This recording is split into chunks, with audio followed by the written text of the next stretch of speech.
Na capital do país, 7 horas.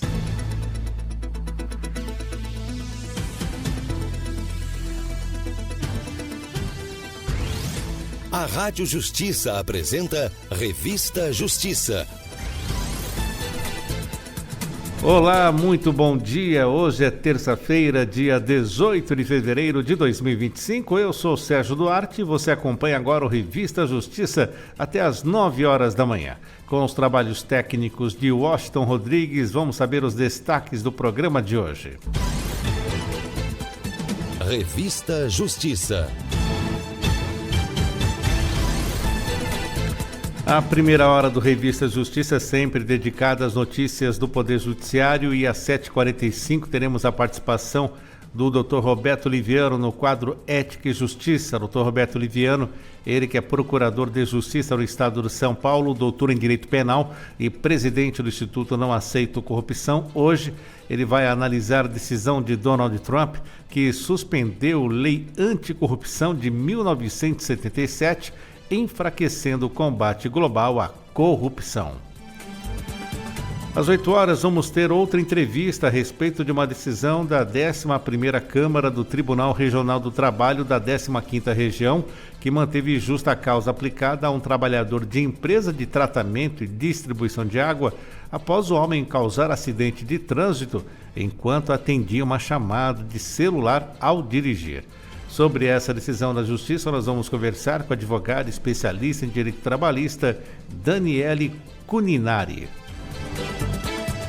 Às 8h15, vamos falar sobre a reformulação e regulamentação do preço dos medicamentos.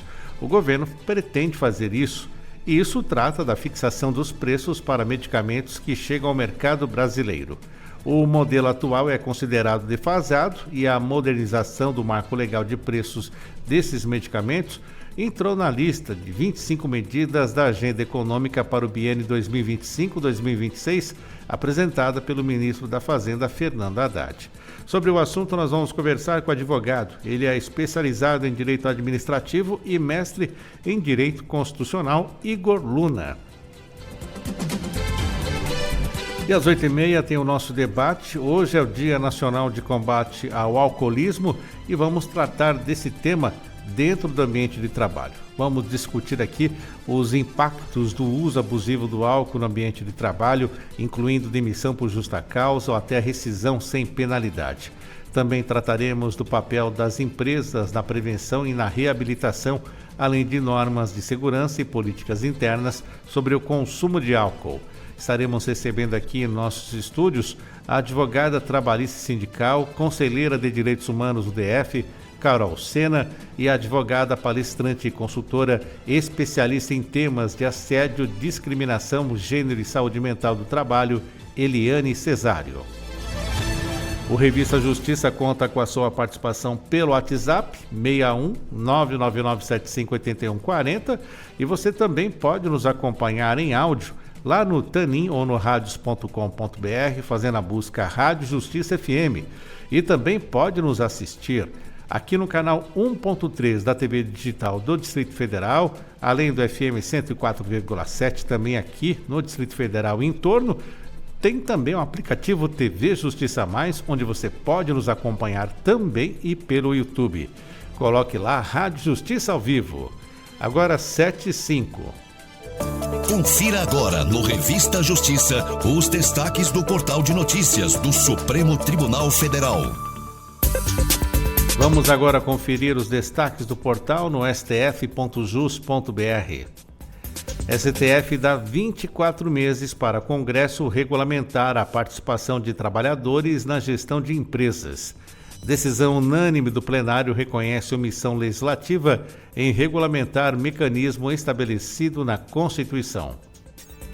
STF leva a proposta de alteração da lei do marco temporal a integrantes de comissão especial. A audiência de conciliação buscou mapear pontos de consenso e divergência em relação à minuta elaborada pelo gabinete do ministro Gilmar Mendes. STF invalida a norma tributária que favorecia indevidamente produtos produzidos no Rio de Janeiro. Lei Fluminense suspendia a antecipação de ICMS apenas para mercadorias produzidas no estado. Para mais notícias e outras informações, acesse stf.jus.br. Agora 7:06. Revista Justiça. O Conselho Nacional de Justiça incluiu 3 processos contra o juiz Marcelo Bretas na pauta do plenário virtual. Ele ficou conhecido por ser o responsável por processos ligados à Lava Jato no Rio de Janeiro, mas foi afastado por suspeita de parcialidade, entre outras irregularidades. A repórter é a Marta Ferreira. Marcelo Bretas responde a vários procedimentos em tramitação ou já arquivados. A lista inclui publicações em redes sociais questionando decisão do ministro Alexandre de Moraes do STF. Outro processo diz respeito à atuação como coach, o que violaria as normas da magistratura. Também há reclamações disciplinares que investigam denúncias de negociações de penalidades com advogados e procuradores. Agora, o Conselho Nacional de Justiça está julgando em sessão do plenário virtual 3 processos administrativos disciplinares. A sessão termina na sexta-feira. Nessa etapa, ainda não será julgado o mérito. Os conselheiros analisam primeiro a prorrogação de prazos nesses procedimentos contra Marcelo Bretas. Anteriormente, em fevereiro de 2023, em outros processos, o Conselho Nacional de Justiça já havia determinado o afastamento de Bretas. Na ocasião, também ficou determinada a abertura de um procedimento para apurar a conduta do juiz nos processos da Lava Jato. O colegiado analisou 3 reclamações disciplinares. Todas estão em sigilo. Rádio Justiça de Brasília, Marta Ferreira.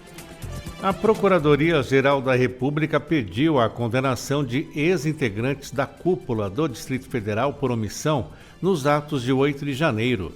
A repórter Viviane Novaes tem os detalhes. De acordo com a Procuradoria-Geral da República, a omissão da cúpula da Polícia Militar favoreceu a invasão e a depredação do Supremo Tribunal Federal, do Palácio do Planalto e do Congresso Nacional. O número de policiais militares foi insuficiente para conter os atos de vandalismo e os PMs não atuaram de forma correta para enfrentar os golpistas.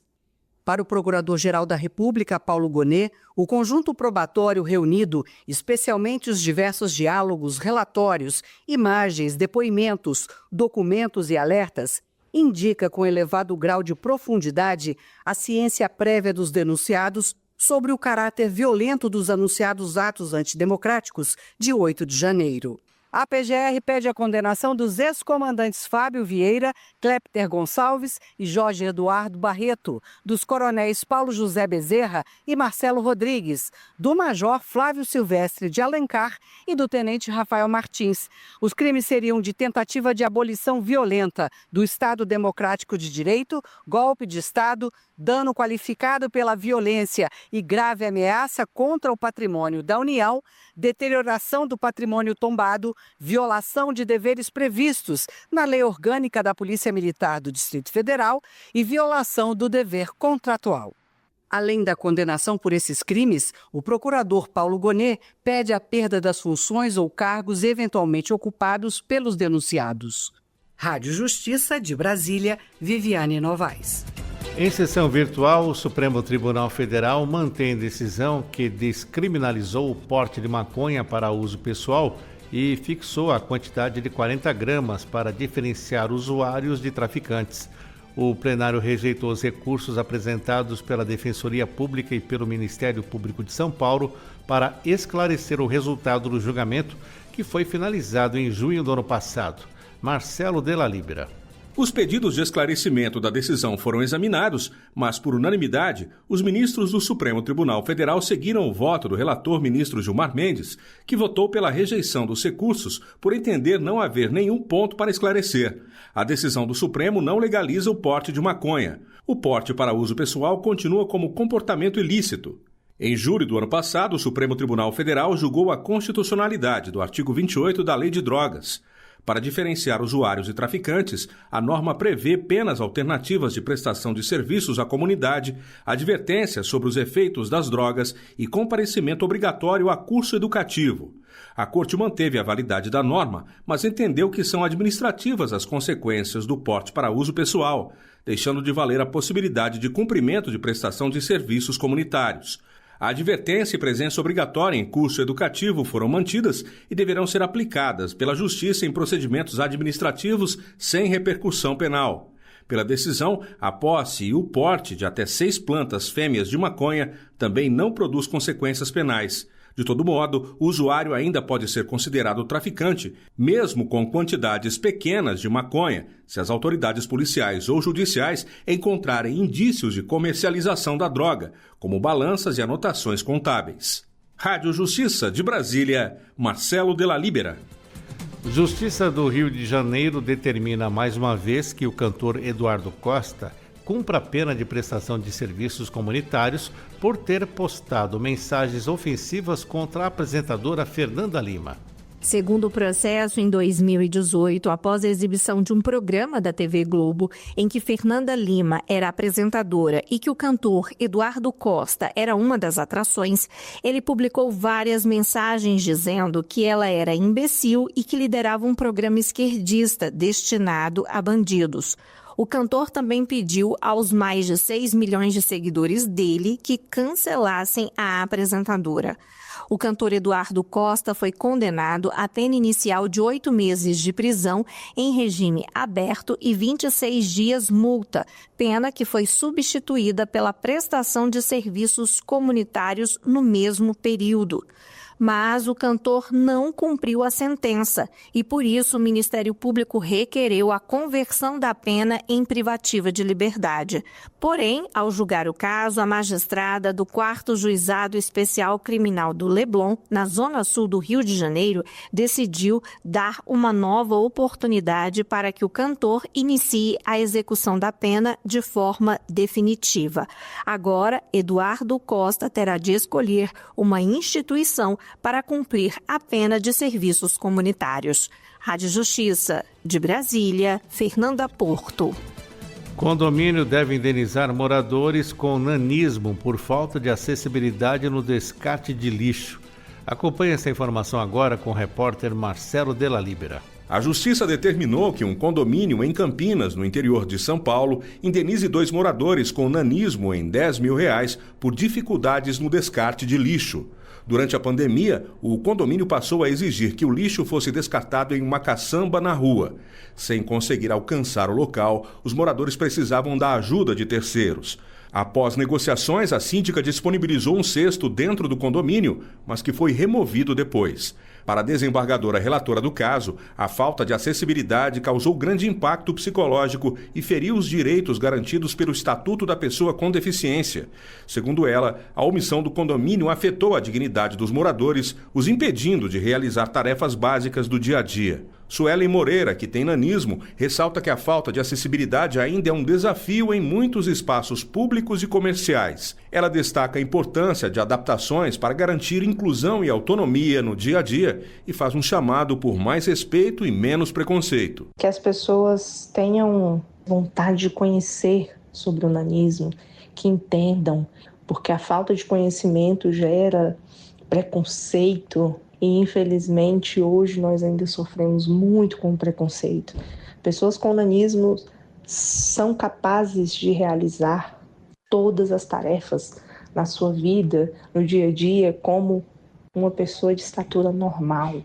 Nós somos capazes de tudo.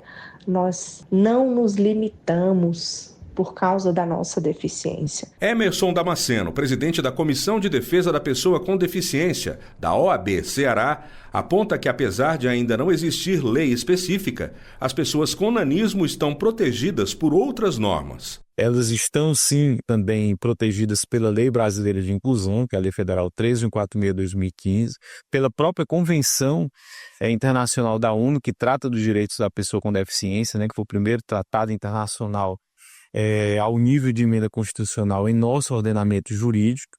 Existe uma lei federal também, a 13.472 de 2017, que criou o Dia Nacional de Combate ao Preconceito contra as pessoas com nanismo. Embora não exista uma lei específica, como, por exemplo, para o autismo existe a Lei Berenice-Piana, mas há um projeto de lei também para deixar claro, explicitado na própria Lei Brasileira de Inclusão, que o nanismo é uma deficiência. Embora isso já esteja garantido no nosso ordenamento, no próprio contexto da LBI, da Convenção. A decisão da 31ª Câmara de Direito Privado do Tribunal de Justiça de São Paulo manteve a sentença da 5ª Vara Cível, que também ordenou a adaptação de um local acessível para os moradores. A decisão do colegiado que julgou a ação foi unânime. Rádio Justiça de Brasília, Marcelo de la Libera. Justiça Mato-Grossense alerta para atenção com golpes pela internet.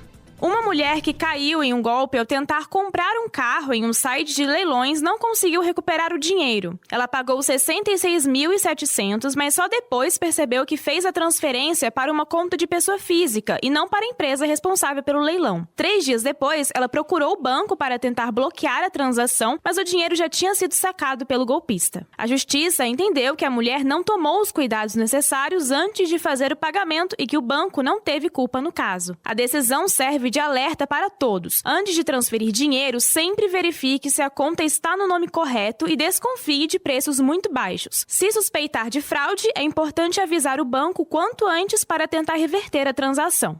Do Tribunal de Justiça de Mato Grosso para a Rádio Justiça, Fernanda Calazans. Uma servidora com filho autista garante a redução da carga horária de trabalho e mantém o valor do salário.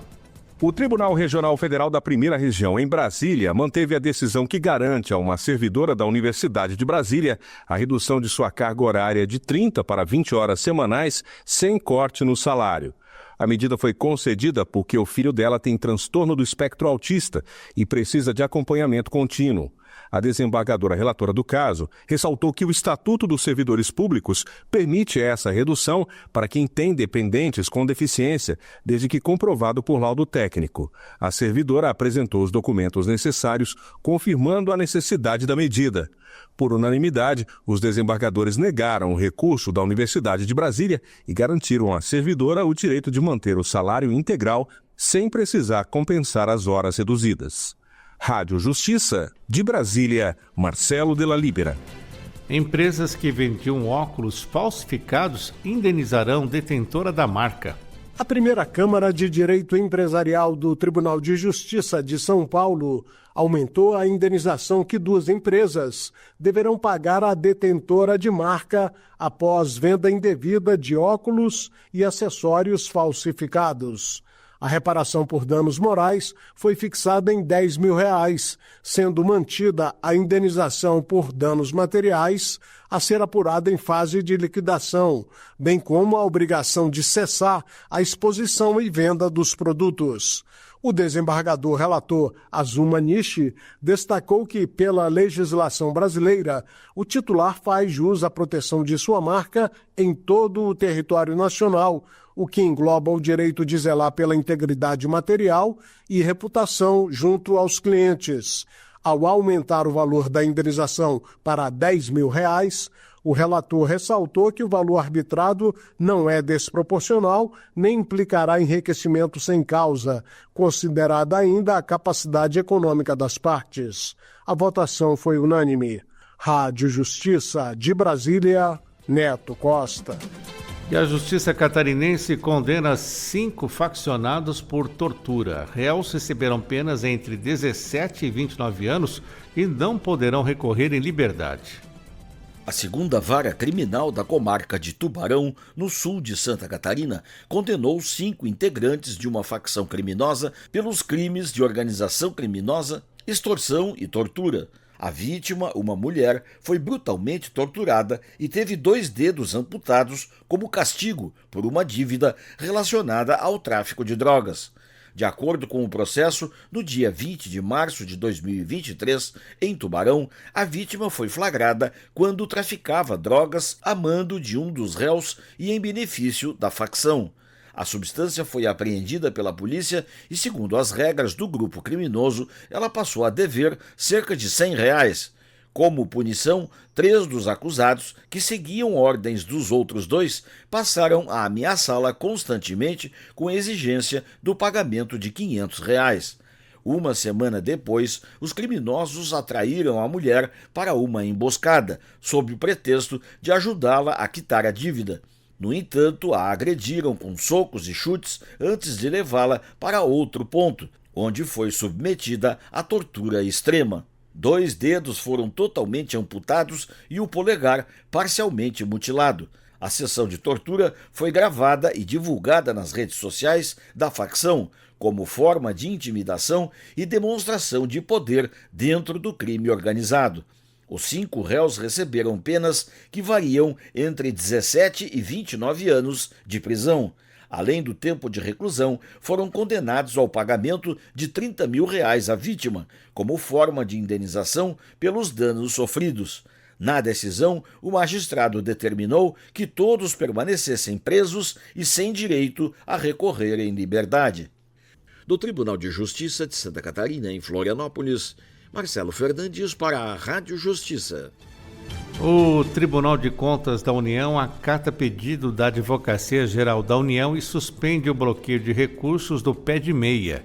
A decisão libera pagamento das parcelas do programa e concede prazo de 120 dias ao governo para incluir despesas no orçamento. Mais informações com Vitor Abreu.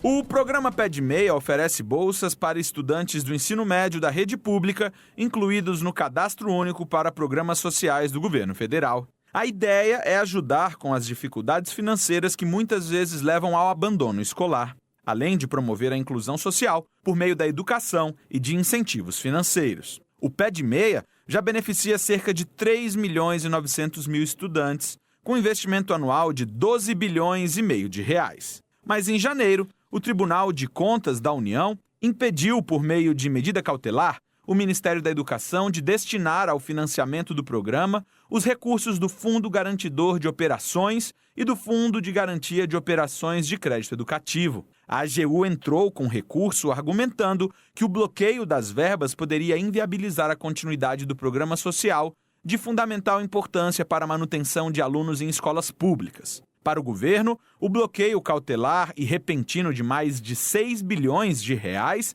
causaria transtornos irreparáveis ao programa e aos estudantes. Então, em sessão plenária realizada na tarde dessa quarta-feira, o TCU suspendeu o bloqueio e liberou o pagamento de parcelas que vencem já nos próximos dias.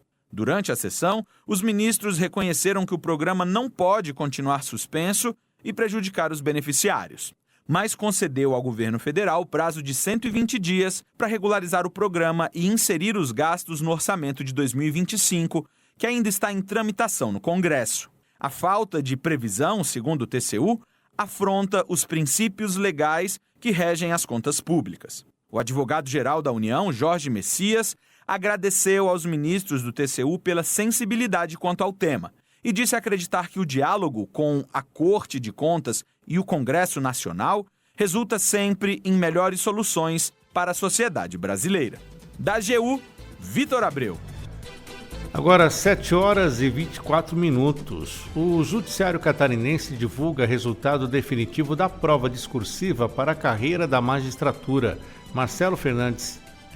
O Tribunal de Justiça de Santa Catarina tornou público nesta última segunda-feira, dia 17 de fevereiro, o resultado definitivo da prova discursiva do concurso público regido pelo edital para provento de vagas e formação de cadastro de reserva para o cargo de juiz substituto. Segundo o presidente da Comissão Permanente de Concurso e primeiro vice-presidente do Tribunal Catarinense, desembargador Cid Goulart, 237 candidatos e candidatas terão a prova de sentenças corrigida. A comissão examinadora esteve reunida em sessão pública no último dia 14 de fevereiro para julgar os recursos interpostos contra o resultado preliminar da prova escrita discursiva.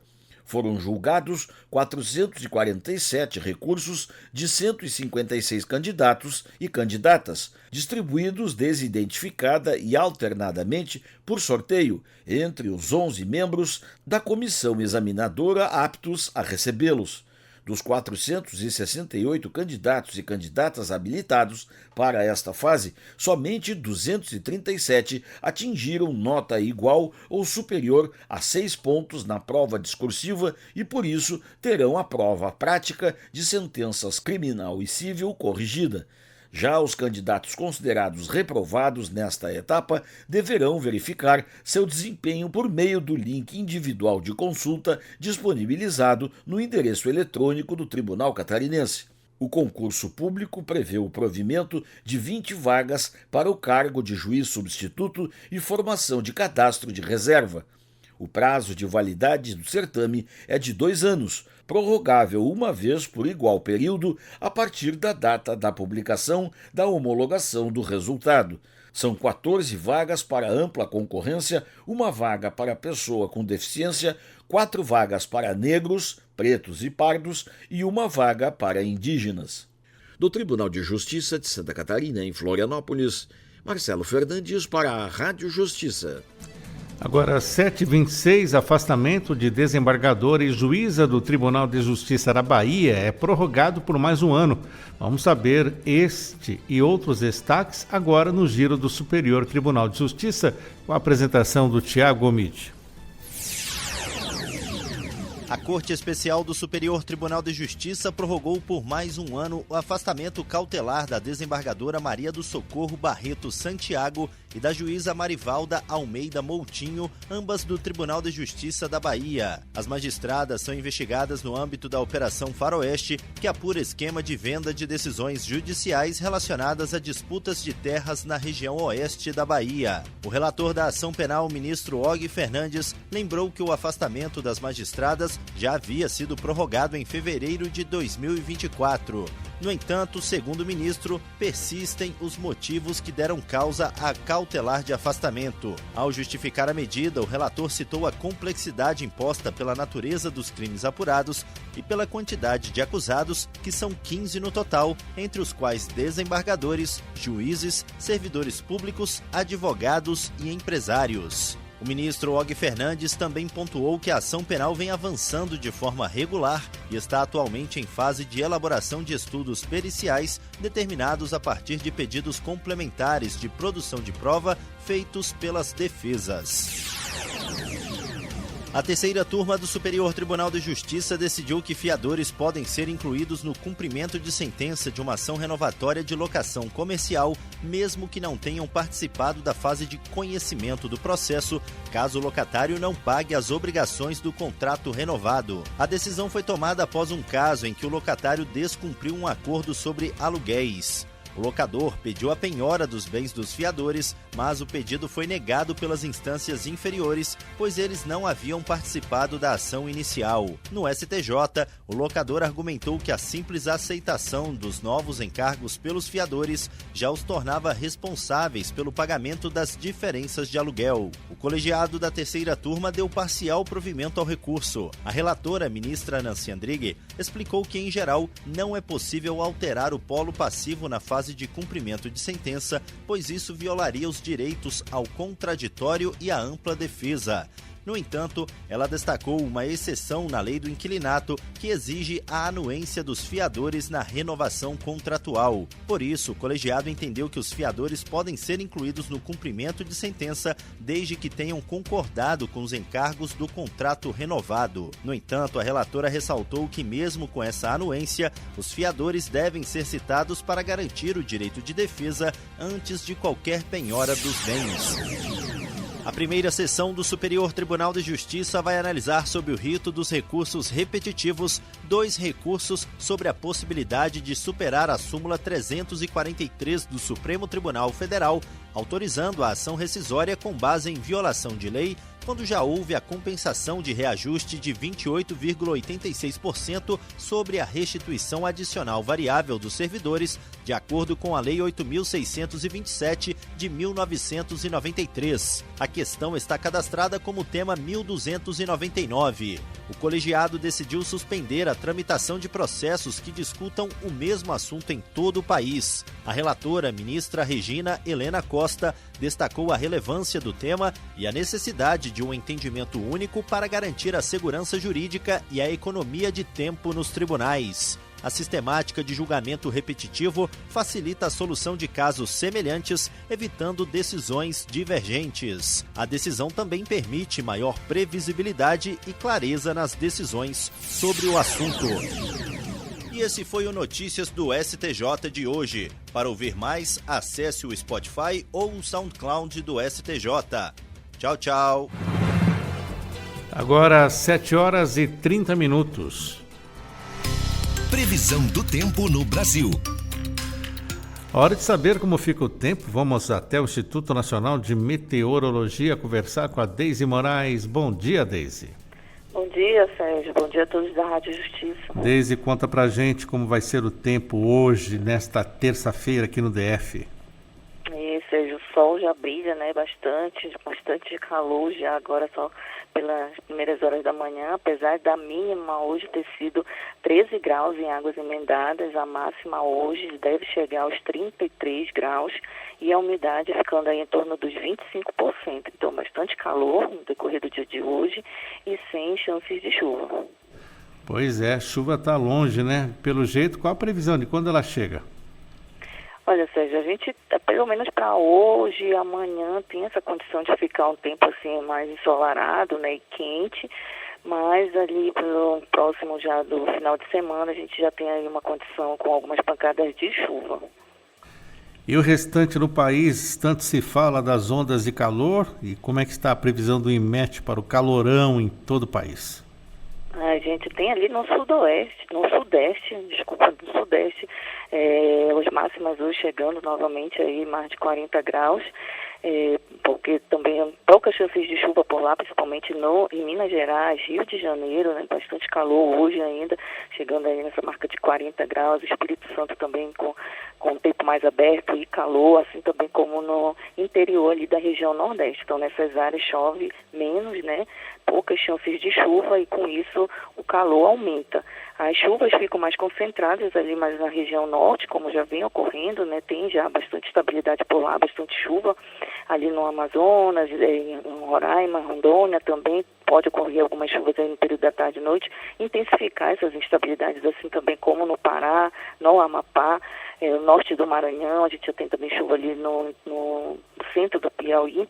Então essas chuvas devem ocorrer ainda no decorrer do dia de hoje, ganhar força aí por conta do calor, da umidade, ganhando força no período da tarde e noite nessas áreas e também áreas do Tocantins, áreas do Mato Grosso, oeste de Goiás também com algumas chuvas podendo ocorrer aí no decorrer do dia de hoje, assim também como no Mato Grosso do Sul, sul de São Paulo, ainda tem a condição para algumas chuvas ocorrerem por lá, assim também como no Paraná e Santa Catarina, ou seja, essas chuvas ficam concentradas mais nessas áreas e poucas chances de chuva mais aqui no leste de Goiás, Distrito Federal, né, como eu já falei, Minas Gerais, Rio de Janeiro, Espírito Santo, interior da região Nordeste, sem chances de chuva, com temperaturas máximas chegando aí na casa dos 38, 36 graus nessas áreas, principalmente ali no Nordeste, 38 graus e umidade baixa, com 20%, na região Norte, 35 graus, na região Centro-Oeste, 36 e na região Sul, as máximas chegando na casa dos 35 graus, Sérgio.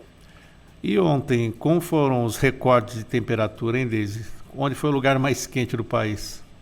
Ontem foi em Niterói, Sérgio, a máxima chegou aos 42 graus ali em Niterói, e também hoje não deve ser diferente, hoje deve ser também por ali, pelo Rio de Janeiro, chegando essa marca também aí de 41, 42 graus novamente. Muito obrigado pelas informações, uma excelente terça-feira para você e para todos do INMET, Deise Moraes.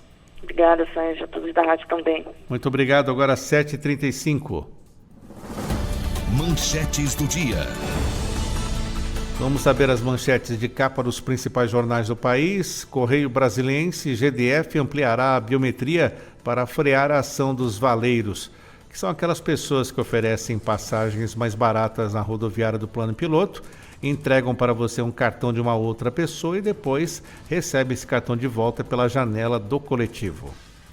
O Estado de São Paulo, Lula culpa intermediário e fala em venda direta de combustíveis.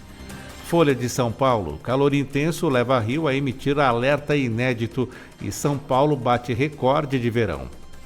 O Globo. Judiciário pagou quase 7 bilhões de reais em investimentos fora do teto em 2024.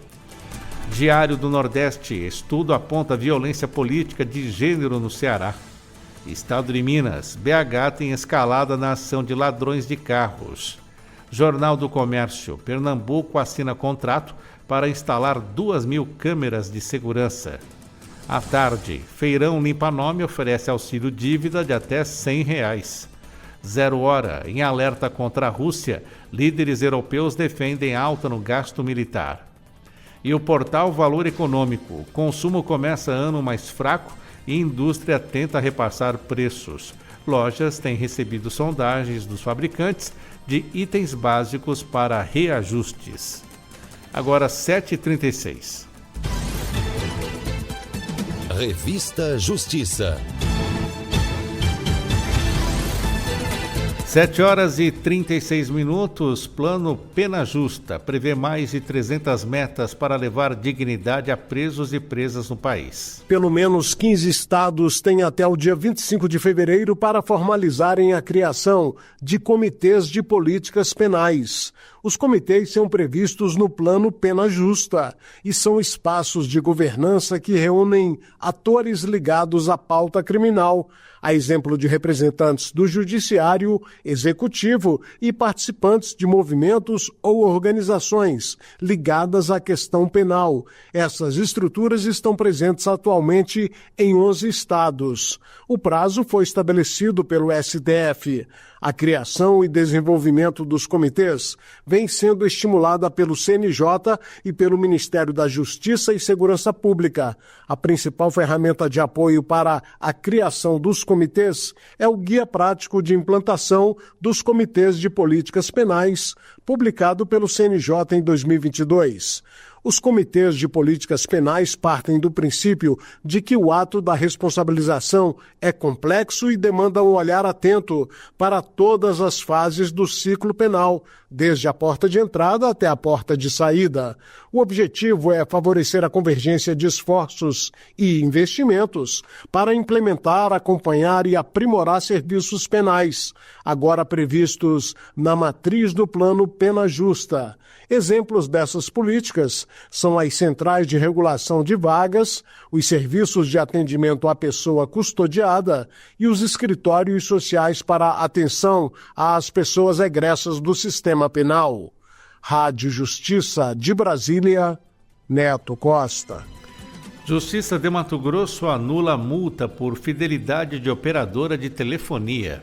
Uma empresa de Lucas, do Rio Verde, conseguiu na Justiça de Mato Grosso o cancelamento da multa de fidelidade cobrada por uma operadora de telefonia. O motivo? O serviço não funcionava corretamente, prejudicando as vendas da empresa. Ao tentar mudar de operadora, a empresa foi cobrada em mais de R$2.000. Após tentativas de negociação e reclamação no PROCON, a empresa recorreu à Justiça. O juiz Maurício Alexandre Ribeiro considerou a multa rescisória, mesmo prevista no contrato, indevida, destacando que ninguém pode ser obrigado a manter um contrato se o serviço não é prestado como foi negociado. Do Tribunal de Justiça de Mato Grosso para a Rádio Justiça, Elaine Coimbra. Comissão de heteroidentificação do Judiciário Catarinense fará avaliações no Exame Nacional dos Cartórios. Marcelo Fernandes. O primeiro vice-presidente do Tribunal de Justiça de Santa Catarina, desembargador Cid Goulart, comunica aos candidatos do Exame Nacional dos Cartórios, o ENAC, que a Comissão de Heteroidentificação do Judiciário Catarinense será a responsável pela validação da condição das pessoas autodeclaradas negras. As residentes no estado deverão solicitar a validação de sua condição por meio do Sistema Eletrônico de Informações como usuário externo do Tribunal Catarinense até às 11h59 do dia 14 de março de 2025.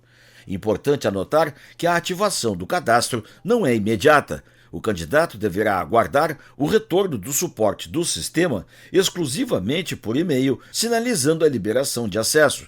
Normalmente, o retorno ocorre no mesmo dia da solicitação. Quando o e-mail de solicitação de acesso for enviado, após as 6 da tarde, a ativação de cadastro poderá ser realizada no dia útil posterior, conforme o volume de demandas do suporte do sistema. O tempo para a finalização do peticionamento é de 45 minutos. Por conta disso, o candidato deve estar com os documentos necessários já digitalizados, no formato exigido, conforme as instruções neste comunicado. A Comissão de Heteroidentificação utilizará exclusivamente o critério fenotípico para a aferição da condição declarada de acordo com a foto anexada ao formulário de autodeclaração. Mesmo assim, o examinando poderá ser convocado por meio de notificação do sistema do Tribunal Catarinense para comparecer à averiguação por videoconferência em data e horário divulgados oportunamente. Do Tribunal de Justiça de Santa Catarina, em Florianópolis, Marcelo Fernandes para a Rádio Justiça. Defensoria Pública da União, a DPU, promove o webinário sobre o auxílio reconstrução no Rio Grande do Sul. Os detalhes com a Thalita Guimarães. A Defensoria Pública da União promoveu um webinário sobre o Auxílio Reconstrução do Rio Grande do Sul.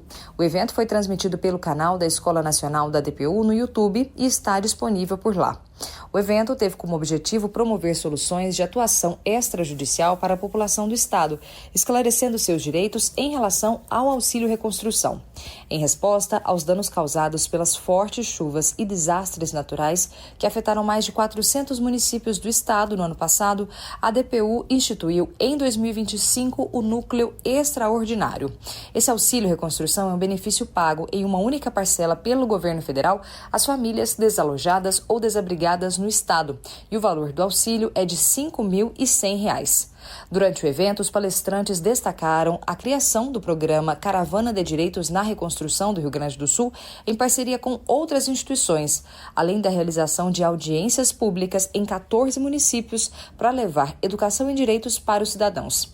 De 1º de julho a 1º de novembro de 2024, o projeto realizou 90 missões em 106 municípios do Rio Grande do Sul e fez atendimento virtual a cidadãos de 400 cidades. A DPU segue acompanhando as famílias habilitadas para que o auxílio reconstrução seja efetivamente pago.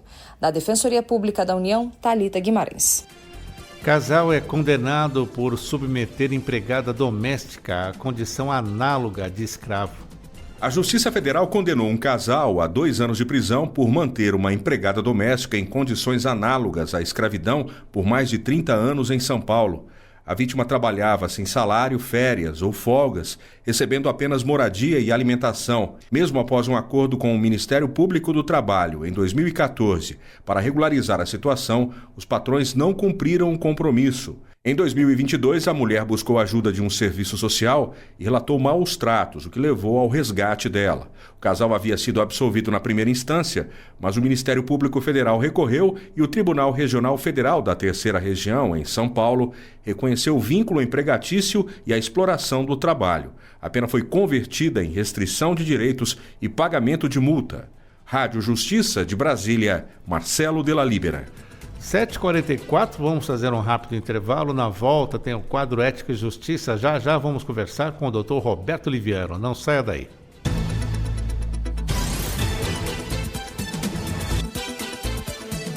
Estamos apresentando Revista Justiça.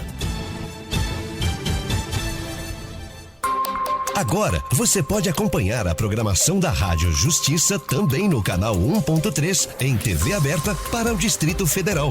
No novo canal 1.3 você vai conferir a transmissão de sessões plenárias, audiências públicas, jornais, programas especiais, entrevistas, boletins e as principais decisões do Judiciário brasileiro, além de música de qualidade. Sintonize o canal 1.3 em TV aberta para o Distrito Federal e acompanhe a programação da Rádio Justiça ao vivo, 24 horas por dia. Rádio Justiça Brasília, 104,7 FM. Sintonize seus direitos. Participe da 5ª edição do Prêmio ENAC de Integridade. 7 categorias: Academia, Tecnologia e Inovação, Experiência Profissional, Boas Práticas de Governança, Jornalismo Investigativo e Jornalismo Local, e integridade no esporte. Junte-se ao Instituto Não Aceito Corrupção para construirmos um país mais honesto. www.premioinacdeintegridade.com.br. Rádio Justiça Brasília, 104,7 FM.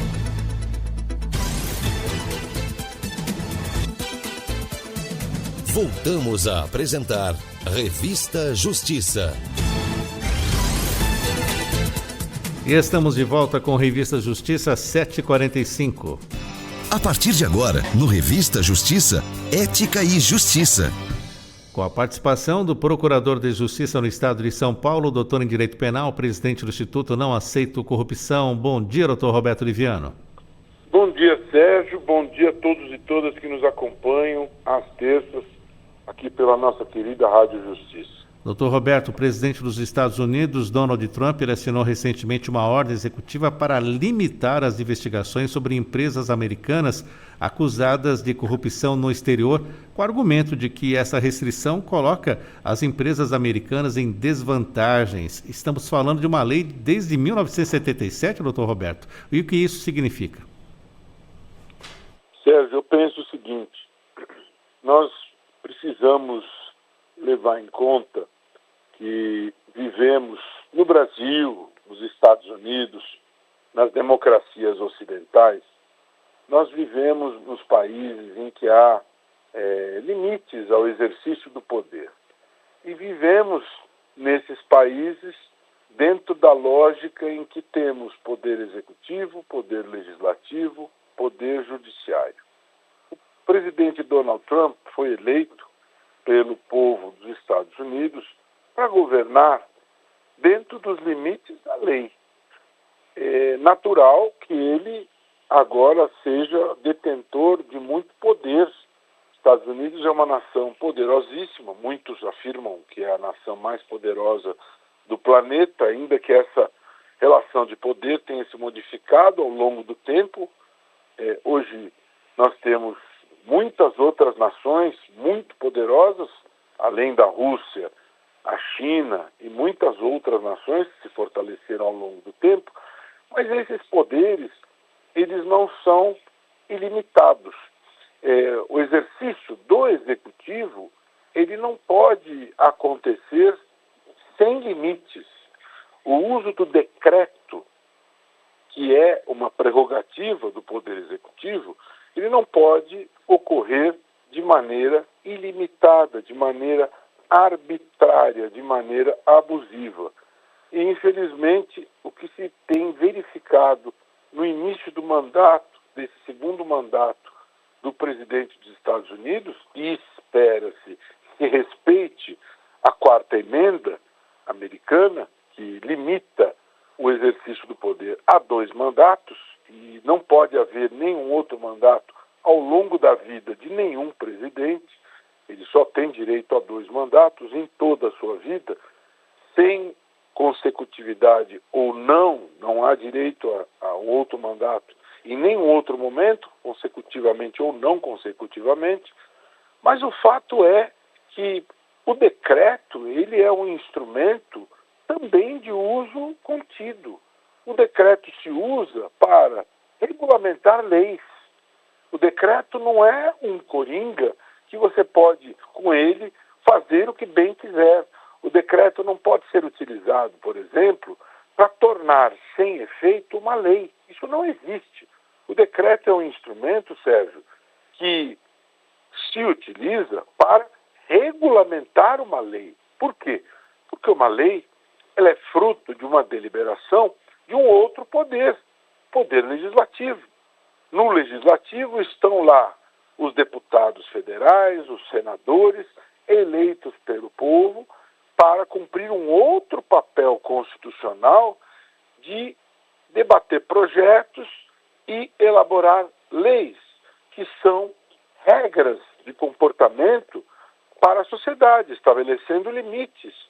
E as leis aprovadas pelo Congresso, elas devem ser obedecidas, inclusive pelo presidente da República.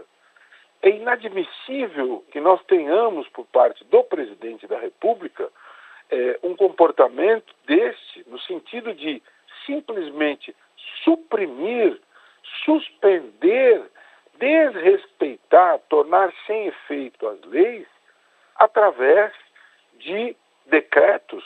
E nós não estamos falando da supressão de uma lei, da tornar sem efeito, não cumprir uma lei por algum problema de constitucionalidade. Não.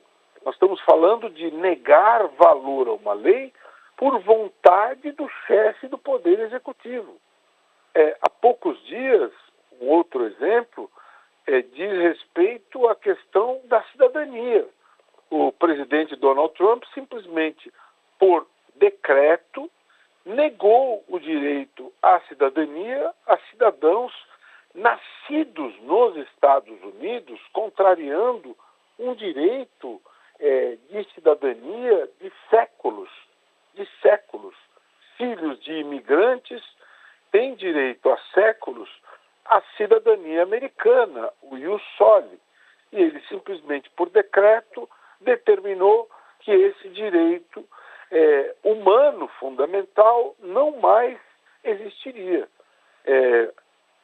Um grupo de mulheres, de mães, foi à justiça, questionou e o Poder Judiciário cassou esta decisão do presidente Trump. Agora nós temos uma situação nova, com elementos, com requintes, com componentes extremamente preocupantes e graves do ponto de vista agora internacional. Por quê? Porque o mundo até a década de 70, o mundo vivia com a corrupção naturalizada. O mundo tinha a corrupção nas instituições ao ponto de admitir que na declaração de imposto de renda, por exemplo, na França, ela fosse permitida até fosse colocada, lançada a propina, que fosse abatida no imposto de renda. Isso era previsto no Código Tributário francês. Em muitos países, isso se repetia, como na Alemanha, como na Itália. Ou seja, são sintomas de uma corrupção absolutamente institucionalizada, de uma corrupção naturalizada. O mundo lidava com a corrupção de uma outra maneira. Ela era vista como uma graxa necessária para que as instituições funcionassem. Em 1976, nos Estados Unidos, um grande escândalo de corrupção levou à queda do presidente Richard Nixon. Estamos falando do escândalo de Watergate. O escândalo Watergate levou à queda da presidência de Richard Nixon.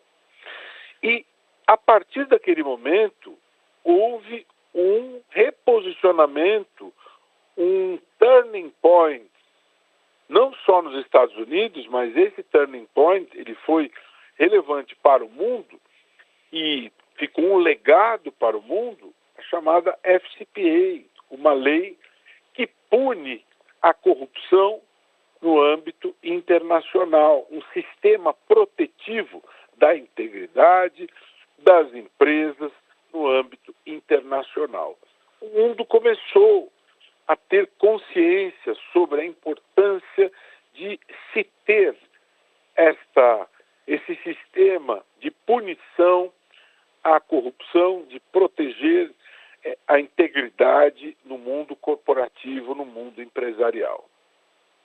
As empresas começaram a organizar os seus departamentos de integridade. Outras leis como estas foram organizadas em diversos outros países, como a UK Bribery Act na Inglaterra e muitos outros. Estamos falando de uma lei que foi um divisor de águas mundial, a FCPA americana de 1977. Uma lei com quase 50 anos de vida, fundamental para o mundo enfrentar a corrupção. E numa canetada, o presidente Donald Trump suspendeu a execução desta lei, dizendo que ela não é boa para os negócios dos Estados Unidos. Uma lei que pune a corrupção não é boa para os negócios dos Estados Unidos, simples assim. Isso é algo abominável, inacreditável, inadmissível, mas é isso que nós vemos acontecendo. Sim. O senhor Donald Trump, presidente dos Estados Unidos, governando por decreto, suprimindo leis, desconsiderando a ordem jurídica, as instituições democráticas e suprimindo uma lei histórica, uma construção histórica no sistema protetivo da integridade do mundo, ao arrepio de cânones democráticos dos Estados Unidos e das instituições internacionais de proteção da integridade. Doutor Roberto, essa suspensão da lei, ela pode levar outras nações até a flexibilizarem as suas próprias normas anticorrupção?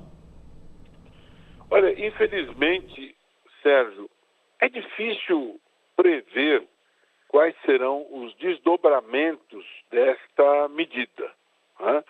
Eu gostaria de imaginar que, da mesma maneira que eu hoje publiquei a minha coluna semanal no jornal digital Poder 360 a respeito deste tema, trabalhando justamente esse posicionamento arbitrário do presidente, e eu conclamo outras organizações a fazerem o mesmo, né?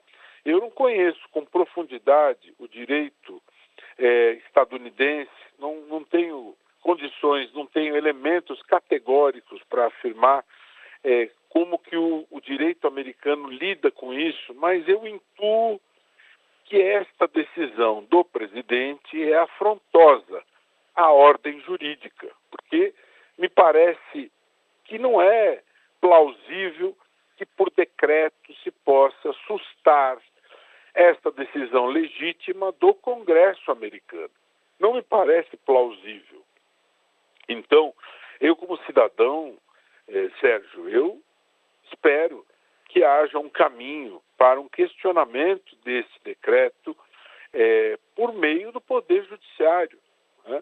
Agora, eu não tenho dúvida que este decreto, da maneira como está, ele traz consequências perniciosas, ruins. É algo muito nefasto para o mundo empresarial, para o mundo dos negócios, porque no momento em que você tira do mundo jurídico a FCPA, você impacta, Sérgio, no bom ambiente do mundo empresarial. Por que esta lei foi relevante? Porque você está afirmando posições, do ponto de vista da integridade, você está sinalizando o quê? Integridade é fundamental, limpar o ambiente da competição é fundamental, assim você tem previsibilidade, assim você tem um ambiente limpo para fazer os negócios. No momento que você retira do mundo jurídico esta lei, você intoxica o mundo dos negócios, né? E aí vencerá essa competição quem? Quem tiver o porrete mais forte. E não será prevalente a força do mercado dentro da competição honesta, justa e limpa. Isso é absolutamente nefasto. Isto favorece o jogo predatório sujo, opaco, desproporcional, injusto, antiético, né? Então, as consequências da retirada da FCPA são absolutamente ruins para o mundo empresarial, para a sociedade, para a comunidade internacional, para a ética, né? Para a sociedade americana, para o mercado e, consequentemente, para nós que estamos inseridos nesse jogo, porque nós vivemos numa sociedade globalizada. Não há como nós estarmos nos excluindo disso, né? As decisões do presidente de um país poderoso como os Estados Unidos, elas acabam impactando diversas nações. Ninguém vive numa ilha isolado, né? O mundo tem uma interdependência global. As nações dependem umas das outras. O mundo é globalizado e as nações dependem umas das outras. Ninguém vive numa situação de isolamento. Então, esta situação ela é relevante até porque a FCPA se tornou uma referência mundial. O mundo ele fica órfão da sua referência mais relevante em termos de enfrentamento à corrupção, enfrentamento às violações éticas no mundo empresarial corporativo. Sim. Com essa suspensão da execução do cumprimento da FCPA. Isso é absolutamente lamentável, nefasto e deve ser combatido, é o meu ponto de vista. Conversamos com o Dr. Roberto Liviano, procurador de Justiça no Estado de São Paulo, doutor em Direito Penal, presidente do Instituto Não Aceito Corrupção, hoje comentando a decisão de Donald Trump, que suspendeu Lei Anticorrupção de 1977, enfraquecendo o combate global à corrupção. Dr. Roberto, até a próxima terça, um abraço. Aproveitando a oportunidade, Sérgio, temos tido o apoio que nos honra muito da Rádio Justiça em relação ao 5º Prêmio INAC de Integridade. Aliás, eu ouvi o spot antes de começar aqui a minha fala hoje. As inscrições foram prorrogadas até o dia 31 de março. www.preminacdeintegridade.com.br em 7 categorias. E acabamos de receber a inscrição do São Paulo Futebol Clube, um dos maiores clubes de futebol do planeta, com o seu programa de integridade. Falta a sua, que nos ouve, que nos acompanha. Academia, tecnologia e inovação, experiência profissional, boas práticas de governança, jornalismo investigativo, jornalismo local e integridade no esporte. Contribua para termos um país mais íntegro, mais honesto. 5º Prêmio INAC de Integridade. www.preminacdeintegridade.com.br. Instituto Não Aceito Corrupção e você colaborando por um país mais íntegro. Forte abraço. Muito obrigado, doutor Roberto. Agora 8h02, intervalo. Na volta vamos falar sobre decisão da Justiça do Trabalho que manteve justa causa de um trabalhador que acidentou-se enquanto dirigia o celular. Até já.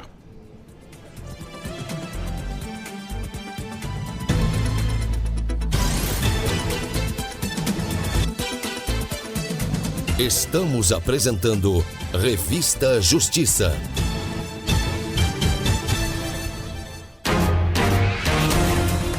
ZYS 898, Rádio Justiça, Brasília. FM 104,7 MHz, 20 kW de potência. Uma emissora do Poder Judiciário do Brasil. Todo domingo, a Rádio Justiça Brasília 104,7 FM traz para você um especial com seu artista preferido. A história, as músicas e as curiosidades da carreira dos maiores nomes da música popular brasileira. Cenário Artista, todo domingo a partir das 11h30 da manhã.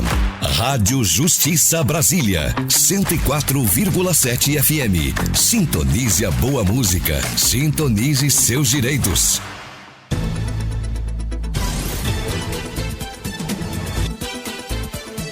Voltamos a apresentar Revista Justiça. E estamos de volta, 8h04. Revista Justiça, entrevista. A 11ª Câmara do TRT, o Tribunal Regional do Trabalho da 15ª Região, manteve uma justa causa aplicada a trabalhador de empresa de tratamento e distribuição de água após o homem causar um acidente de trânsito enquanto atendia uma chamada de celular. O colegiado ressaltou o descumprimento de normas internas e de trânsito pelo trabalhador. Sobre essa decisão, eu converso agora com a advogada especialista em direito trabalhista, a doutora Daniele Cuninari. Bom dia, doutora Daniele. Bom dia a todos os ouvintes. Um prazer estar aqui hoje. Doutora Daniele, quais são os limites, então, da justa causa em situações como a desse trabalhador que violou normas internas de segurança, mas argumenta que ele estava cumprindo uma tarefa relacionada ao trabalho justamente ao atender o celular? A aplicação da justa causa, ela pressupõe a presença de alguns requisitos, né? Então, são tanto requisitos objetivos quanto subjetivos. Principalmente os objetivos tratam aqueles relacionados à conduta do empregado. Então, veja bem, o dolo, a culpa, a personalidade, os antecedentes. Já os objetivos, né, aqueles relacionados à tipificação do ato faltoso. Então, vejamos como a gravidade, o nexo de causalidade, a proporcionalidade entre o ato e a punição, a imediatidade. Então, a partir da análise desses requisitos, é que vai se vislumbrar se o ato praticado ele foi passível de aplicação de justa causa ou não. Né? No caso que a gente trata aqui hoje, desse funcionário que foi desligado por justa causa por atender o telefone durante a direção, o que se percebe é que foram preenchidos todos os requisitos, tanto os objetivos quanto os subjetivos. A prova dos autos apresenta evidências de que o empregado recebeu todas as orientações de segurança para a realização do ofício, né? Então, inclusive, a empresa acosta a própria ordem de serviço que impõe as obrigações, né, que o empregado tem em relação ao seu cargo. Então, vou citar alguma delas aqui. Atenção no trânsito interno e externo de veículos, não manipulação do celular enquanto dirige, obediência às normas de trânsito e, principalmente, direito de recusa para o trabalho em caso de evidência de risco grave e iminente. Então, não se mostra factível que o empregado era obrigado a atender o celular enquanto dirige, visto que a própria norma interna de segurança da empresa aponta completamente o contrário, né? Pois é, doutora Daniele, o trabalhador ele recorreu à justiça alegando que a dispensa foi desproporcional. Ele afirmou que atender chamadas de celular era obrigatório para o cumprimento das funções e que a empresa não fornecia recursos adequados como um GPS integrado no veículo ou treinamentos em direção defensiva. Isso serve de argumento para tentar reverter essa justa causa? Olha, na minha visão, atitudes como essas são condenáveis ainda que fora do ambiente de trabalho, né? Eu vejo que essa atitude que a gente trata aqui, de atender celular na direção, praticamente se assemelha a beber e dirigir, né? Você assumir um risco que aquilo pode causar a terceiros. É uma atitude condenável a qualquer pessoa, seja ela na vida pessoal ou profissional. Porque envolve não só normas de segurança da empresa, mas envolve segurança pública, né? Uma conduta reprovável pelo próprio Código de Trânsito, que define a própria infração como gravíssima. Então, se a medida restritiva ela existe, é porque ela tem um objetivo. Nesse caso, ela é evidente que se exige para que a postura, né, do próprio condutor, do empregado, seja cautelosa, né, de forma a eliminar a dispersão de atenção. Então, o que se espera dele, que foi devidamente habilitado, né, saiba minimamente as regras de trânsito e tenha esse conhecimento de forma clara, né, tanto a parte teórica quanto a parte prática. Então, a empresa não fornecer, né, esse GPS integrado não exime a responsabilidade do colaborador de cumprir as ordens internas. Tampouco o empregado pode alegar essa ignorância quanto às normas de segurança, que são comuns e constantemente divulgados na própria mídia, e ele sabe o risco grave que se corre ao infringir essas normas, né? Doutora Daniele, o fato desse trabalhador ser membro da Comissão Interna de Prevenção de Acidentes, a CIPA, influencia de forma significativa nessa decisão sobre a justa causa? E quais as responsabilidades adicionais que ele tinha em termos dessa segurança no trabalho? Olha, sem dúvidas, o membro da CIPA, ele carrega responsabilidades intrínsecas ao cargo. Como o próprio nome diz, né, é uma comissão interna de prevenção de acidentes e tem como atribuição justamente essa mitigação de riscos. Então, no caso, o trabalhador tinha por obrigação, como membro da CIPA, conhecer todas essas normas de segurança e, principalmente, os métodos para evitar qualquer eclosão de acidente. Então, como membro da CIPA, ainda que existisse qualquer orientação da empresa em sentido contrário, era dever dele recusar-se a qualquer atividade que infringisse normas de segurança e que pudesse colocar qualquer pessoa em risco. Então, como membro da CIPA, a responsabilidade dele é indiscutível. E doutora Daniele, como a jurisprudência tem se posicionado em relação a esses acidentes de trabalho, justamente causados por atitudes como o uso do celular ao dirigir? Há uma tendência crescente da aplicação da justa causa nessa situação? Olha, eu vejo que a jurisprudência ela tem se tornado cada vez mais intolerante a esse tipo de conduta. É claro que sem esquecer de todos aqueles objetivos, requisitos objetivos e subjetivos que a gente tratou no começo da nossa conversa. A gente tem que pensar como seria uma empresa tolerar esse tipo de conduta. O que se espera de uma empresa? Ela não tem um dever social? Será que traria segurança para quem trabalha, para os investidores? Como que isso é visto pela sociedade? E a resposta é só uma, né? A empresa que se preza, ela não pode e não deve, né, tolerar atitudes contra a lei. Cada vez mais o que se espera é que as empresas invistam em saúde e segurança do trabalho e não é à toa. Então, quando o processo carrega evidências como essas que a gente teve aqui neste caso, a aplicação da justa causa é sim chancelada pelos tribunais. Seria uma alternativa, uma orientação até para essas empresas que possuem as suas frotas de veículos terem até as câmeras internas ali da cabine do veículo para mostrar a conduta dos seus empregados, ter isso como prova também em eventuais acidentes? Com certeza, esse tipo é uma forma de resguardar a empresa de que ela cumpriu com todas as normas de segurança, que treinou seus funcionários, que teve o poder de ensinamento, de disciplina, que se resguardou de todas as formas, né, em evitar qualquer desvio de conduta dos próprios funcionários. E como essa decisão sobre a justa causa, nesse caso, pode servir até de exemplo para outras empresas que desejam implementar políticas de segurança no trabalho, especialmente em situações envolvendo o uso de tecnologia no desempenho das funções? A partir do momento que a empresa verifica que há esse risco do empregado de não aplicar a legislação de trânsito e se vale dessa conduta, né, a empresa não só pode, como ela deve reavaliar a questão dos treinamentos, né, avaliar os equipamentos, minimamente, né, aqueles necessários para a realização das funções.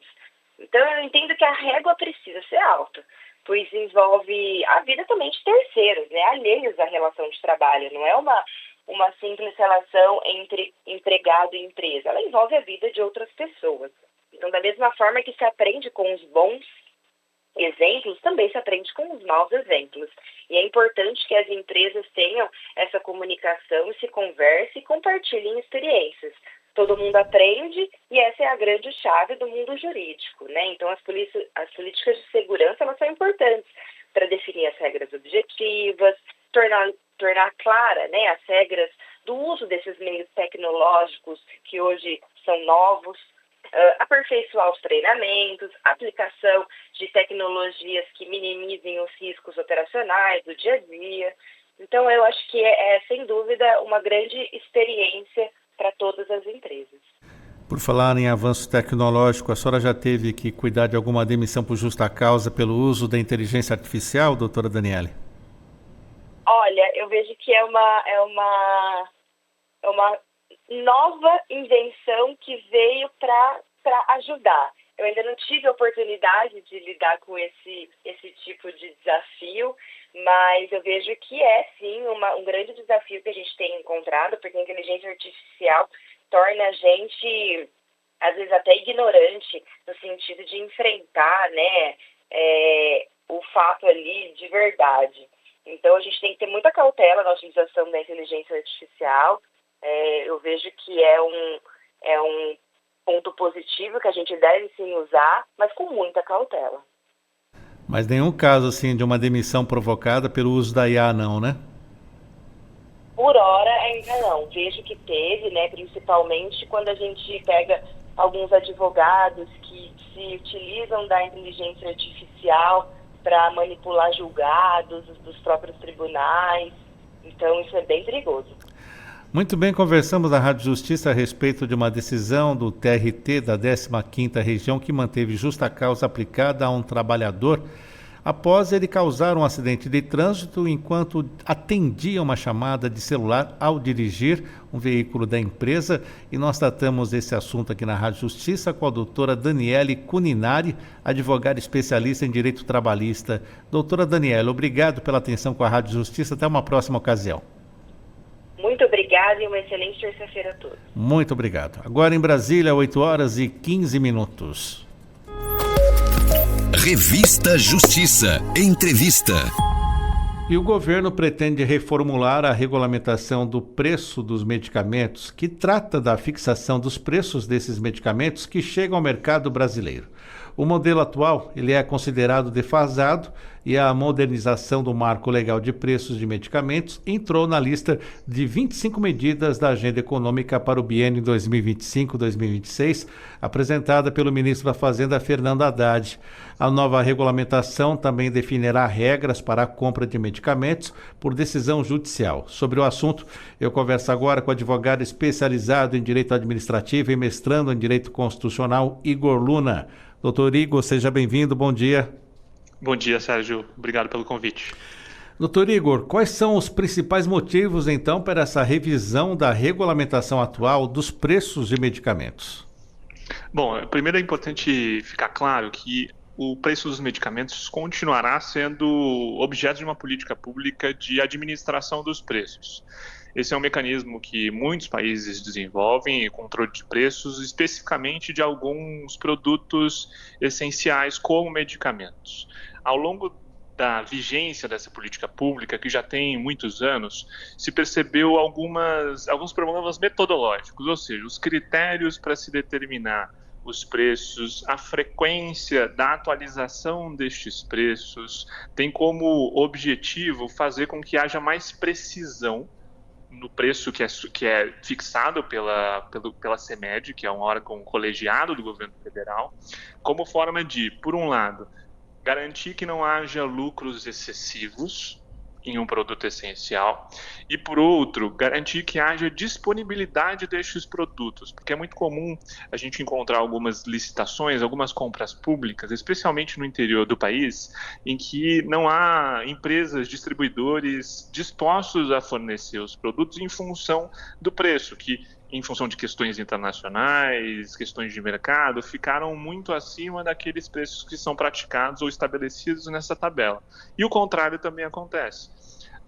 Alguns preços de determinados medicamentos acabaram ficando superiores àqueles que se praticam internacionalmente e oferecendo margens de lucro bastante significativas.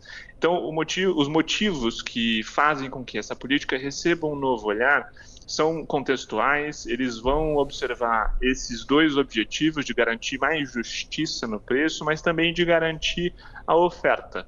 Então são ajustes de metodologia, de momento de revisão dessas análises, para que a gente consiga conciliar esses dois grandes objetivos de fornecer medicamentos e fornecer medicamentos a um preço justo. Doutor Igor, então podemos destacar as principais mudanças em relação ao modelo de fixação de preços atual com esta nova tentativa, esta reformulação?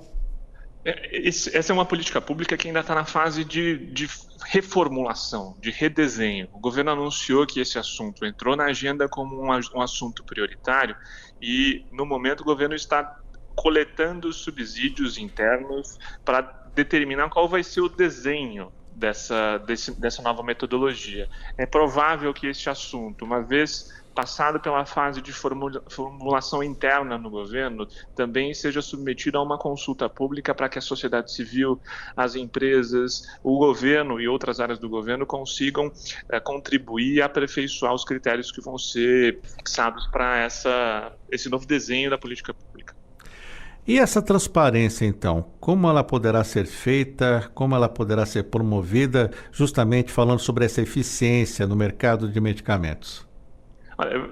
Vai passar justamente por um processo de se tornar mais eficiente, de se tornar mais preciso, de se tornar mais claro, de ser uma reação rápida às oscilações de mercado, porque essa é uma política viva, ela não fica estática ao longo do tempo, ela exige presença do governo, ela exige presença das empresas, ela exige atualização, ela exige dados, porque preços oscilam em função de questões internacionais, nacionais, oferta, consumo.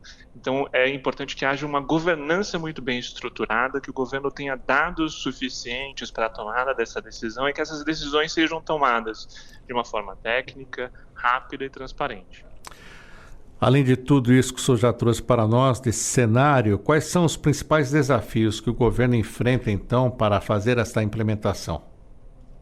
Olha, os desafios são justamente de assegurar o máximo de eficiência nesse processo de tomada de decisão.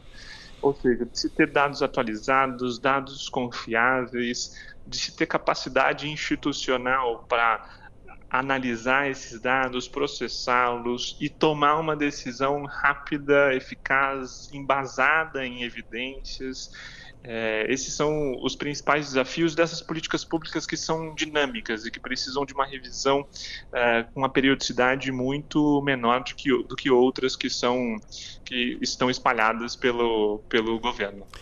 Dr. Igor Luna, como fica a participação da sociedade nessa situação? Ela tem espaço para isso? Outros setores, como é que eles podem colaborar na elaboração dessa implementação da nova regulamentação? Veja, o Brasil amadureceu muito nesse assunto nos últimos anos. Nós, de alguma forma, implementamos recomendações como as da OCDE para que o nosso processo de tomada de decisão passe por fases de análise de impacto regulatório, de consulta pública, de audiência pública, e tudo isso está incorporado na legislação brasileira. Portanto, hoje a gente consegue ter algum nível de previsibilidade de que, tomada uma decisão preliminar na esfera interna do governo, essa decisão ela passe a ser coletiva, ela seja publicizada, ela seja formalizada em uma consulta pública para que o governo receba subsídios da sociedade civil, do próprio governo, das entidades empresariais, porque se chegou a um consenso internacional de que essa participação qualifica o processo de tomada de decisão do governo. Portanto, a gente pode esperar que vá haver, sim, uma vez superada essa fase interna, um espaço para que a sociedade civil contribua com a construção dessa política pública e com a reformulação dessa política pública. As distribuidoras de medicamentos, doutor Igor Luna, como ela é acompanhada? Há possibilidade até de receberem penalidades de acordo com o preço praticado? Como é que funciona isso? Não, hoje, os preços, eles têm que seguir uma determinada tabela fixada pela CMED. Existe uma discussão relacionada à extensão das penalidades que são aplicadas. Nós, enquanto sociedade, avançamos de ideias que haviam no passado de que as penas deveriam ser olho por olho, dente por dente. E há hoje neste mercado, tanto de produtores quanto de distribuidores, uma discussão sobre a extensão das penas que têm sido aplicadas e que de alguma forma seriam desproporcionais à gravidade das condutas que são atribuídas, aos prejuízos efetivamente que foram sofridos, à capacidade econômica das empresas de suportar determinadas penalidades. Então, não se discute hoje se empresas que descumprem tabelas deveriam ser punidas ou não. A discussão é subsequente, ou seja, qual o tamanho da penalidade que tem que ser aplicada, e nós, enfim, no Brasil e em muitos países democráticos, avançamos para uma metodologia de punição, ou seja, a gente vai considerar se é uma pequena empresa, se é uma média empresa, qual foi a consequência concreta dessa conduta que foi praticada, houve prejuízo, não houve prejuízo, e essas variáveis que fazem com que a gente consiga oferecer uma pena justa. Pena justa é aquela que não sobra e nem falta. E essa é uma das discussões que existem na agenda do governo para passarem por uma análise mais criteriosa. Doutor Igor, e como funciona a preocupação até tributária desses medicamentos? Como que o senhor acompanha a preocupação do governo federal com esta questão?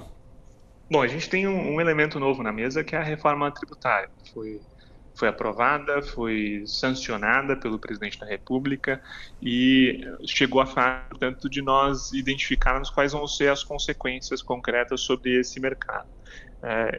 Imagino que esse assunto também esteja na pauta do governo para uma análise mais aprofundada, para se entender quais vão ser os impactos concretos da reforma neste segmento e nas formas de se calcular preços, especialmente considerando questões regionais. A gente sabe que os estados seguem com um nível de autonomia para determinar as alíquotas que são fixadas. Há um desafio também tecnológico das empresas de implementarem sistemas que consigam, de uma forma integrada, assimilar as alíquotas que vão ser aplicadas por cada ente federativo. Então, a gente está numa fase de transição, tanto do mercado quanto do governo, para ajustar esse mercado a essa nova realidade tributária também. Doutor Igor, já que estamos falando aqui sobre preços de medicamentos, muitos perguntam, afinal, como é feito um preço? O que é levado em consideração para que se chegue a um preço de medicamento, principalmente aqueles medicamentos de alto custo, que muitas vezes o próprio governo tem que se manifestar sobre a questão de fornecer ou não esses medicamentos. Como é feito isso? Olha, é um processo muito complexo, Sérgio.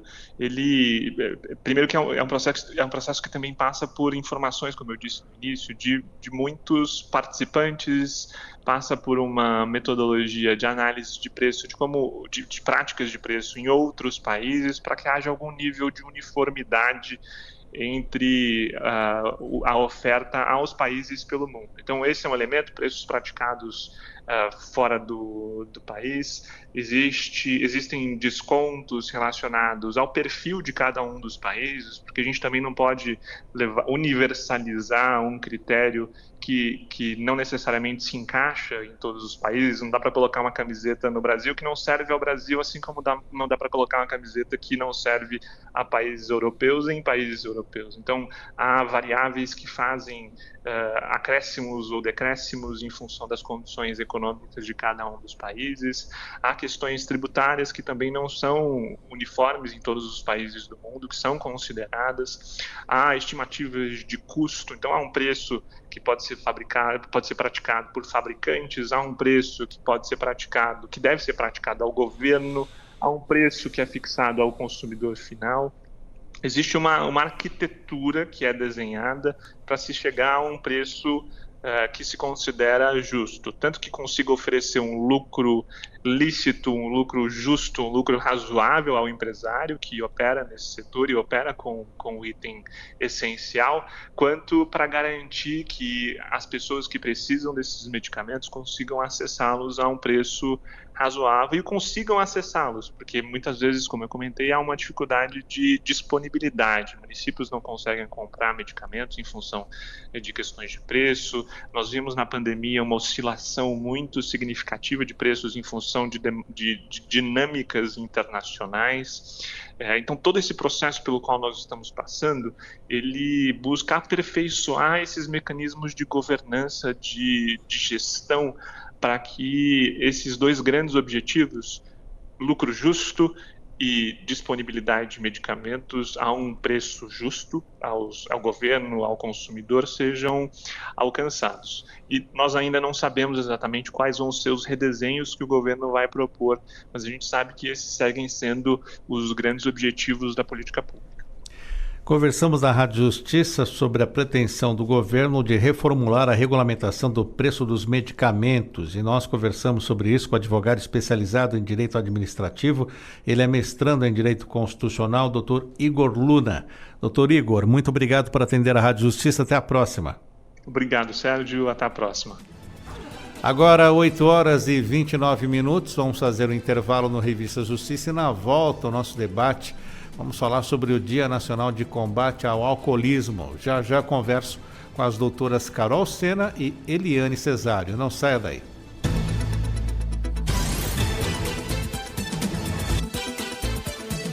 Estamos apresentando Revista Justiça.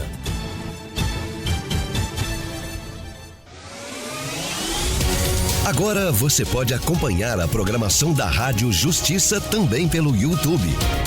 Basta fazer a busca por Rádio Justiça ao vivo e pronto. Você vai conferir a transmissão de sessões plenárias, audiências públicas, jornais, programas especiais, entrevistas, boletins e as principais decisões do Judiciário brasileiro, além de música de qualidade. Inscreva-se no canal da Rádio e TV Justiça no YouTube e ouça, ao vivo, todo o conteúdo da Rádio Justiça 24 horas por dia. Rádio Justiça Brasília, 104,7 FM. Sintonize seus direitos. Você sabia que tem lei para a conscientização sobre bullying nas escolas? Tem lei para isso? Pois é, tem sim. E ela deve promover medidas de prevenção e combate a todos os tipos de violência, especialmente a intimidação sistemática, que é o bullying. A promoção da cultura de paz é uma obrigação das escolas e um direito de cada aluno. Rádio Justiça Brasília, 104,7 FM. Sintonize seus direitos.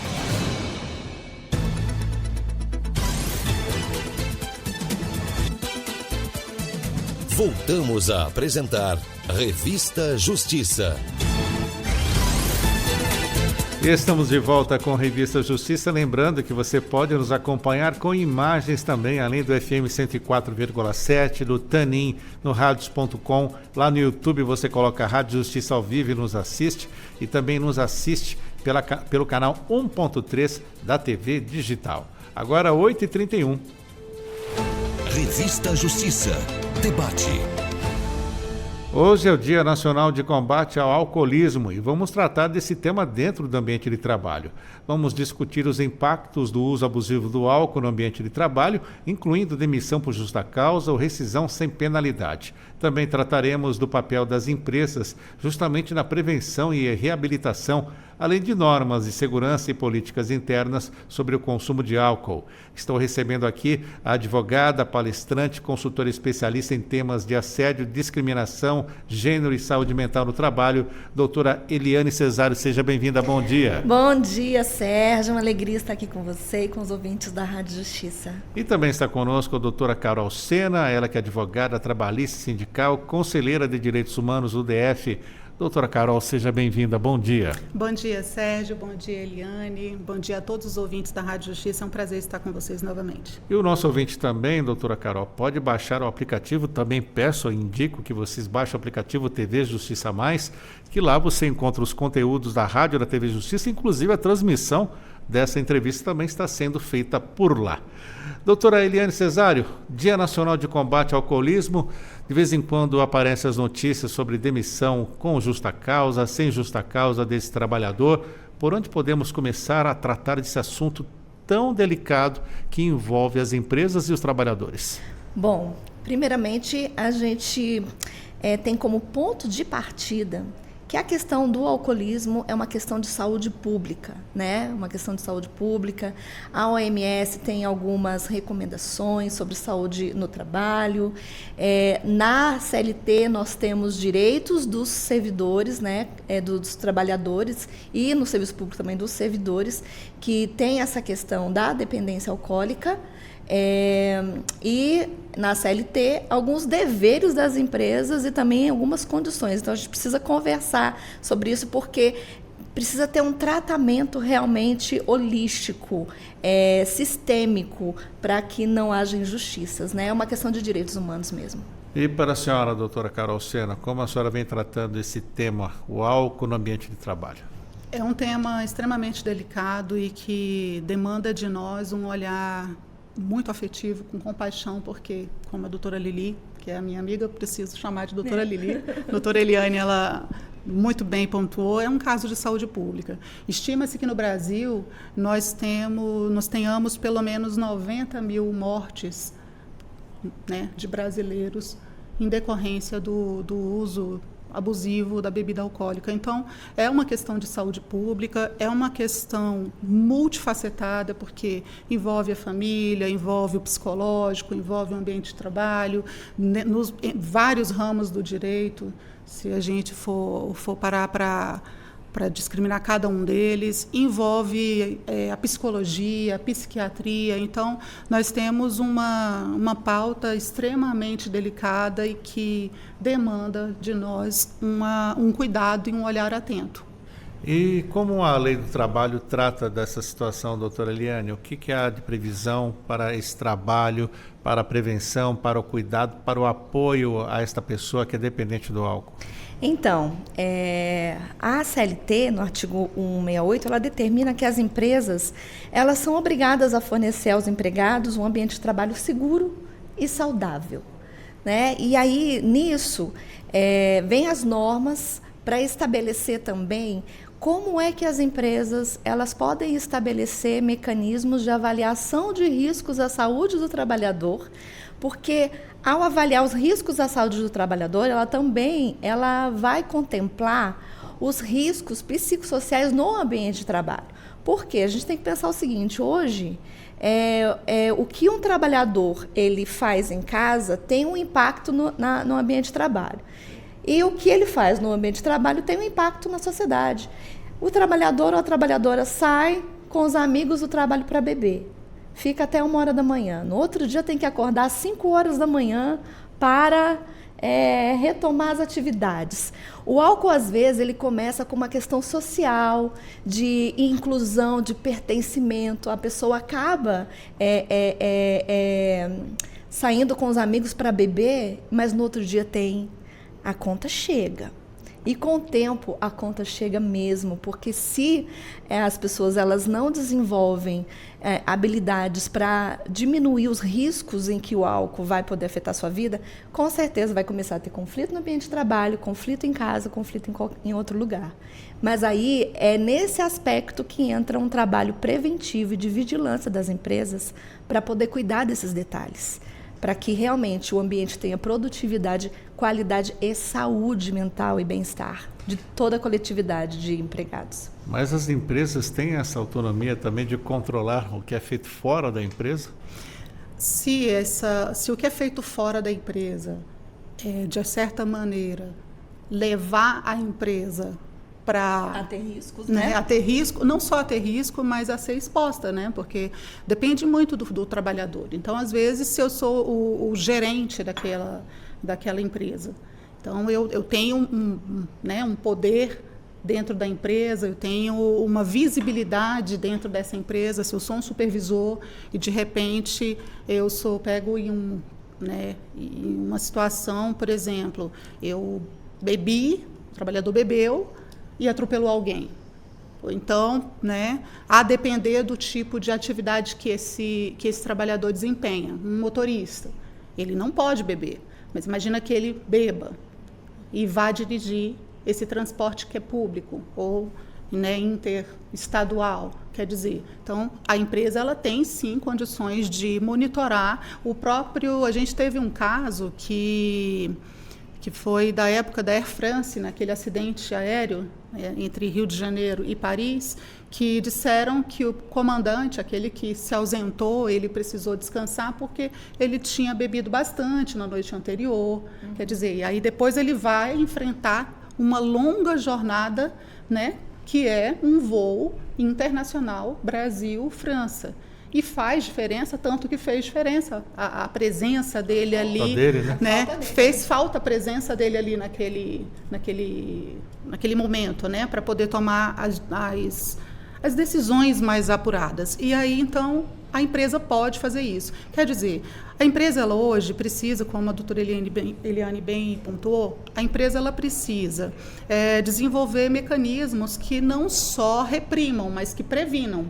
Na verdade, a gente precisa de uma postura cada vez maior de prevenção. Hoje é um dia em que a gente tem que levar ao conhecimento do trabalhador e também das empresas a necessidade de tratar do assunto, levar palestras, informar quais são os direitos desses trabalhadores, informar que, acima de tudo, a empresa não está ali para punir aquele que eventualmente esteja dependente efetivamente, mas a gente tem que levar em consideração que todo dependente, pelo menos ali no início, ele se recusa a acreditar que ele é um dependente, que ele precisa de ajuda. Então, a empresa, nesse momento, ela também tem que entender que o que ela vier a fazer pode ser tratado também como um tipo de dispensa discriminatória, porque desde 1967, a Organização Mundial da Saúde entende que o alcoolismo crônico é uma doença. E nós, inclusive, temos uma CID própria para isso, que é um transtorno mental por dependência de álcool.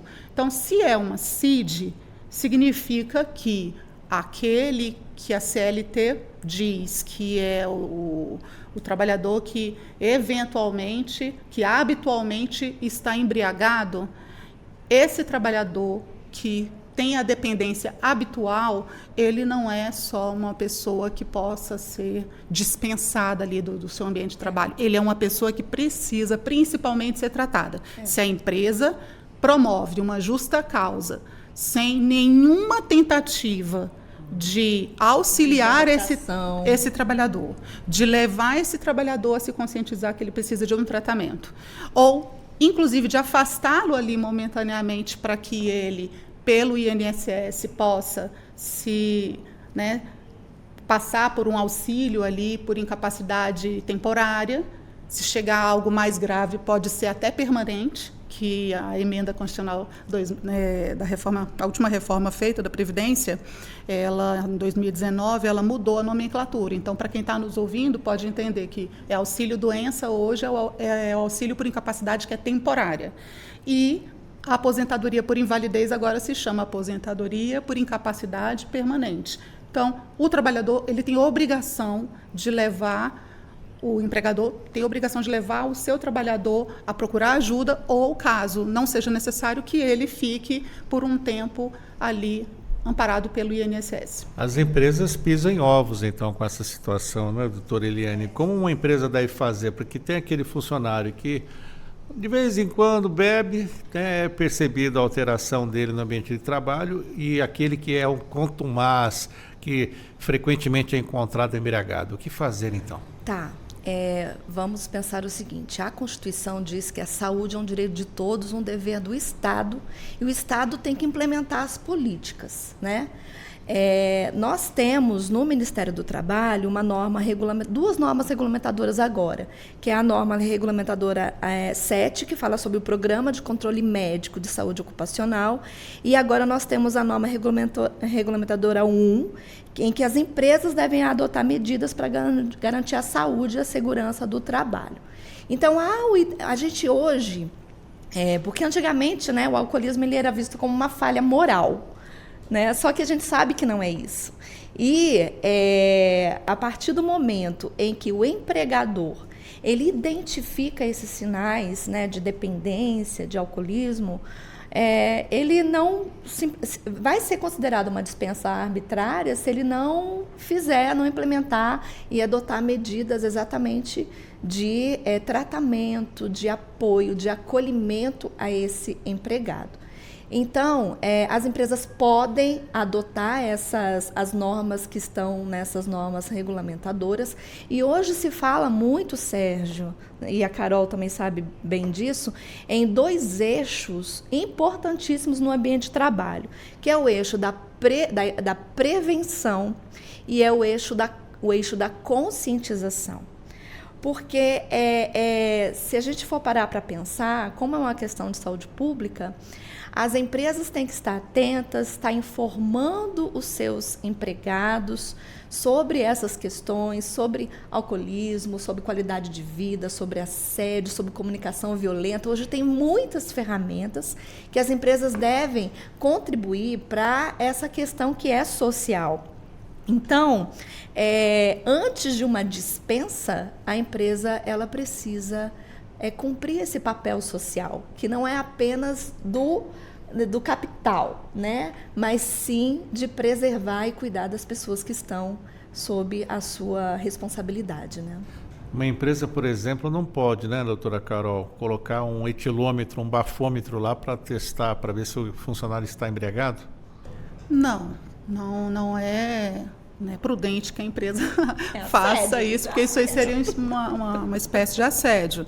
Agora, é interessante falar o seguinte, se a gente fizer uma leitura muito objetiva ali da CLT, naquelas hipóteses ali do artigo 482 para justa causa, a gente entenderia que o empregador, ele pode sim demitir por justa causa, porque ele coloca o empregado pode ser demitido por justa causa se houver embriaguez habitual.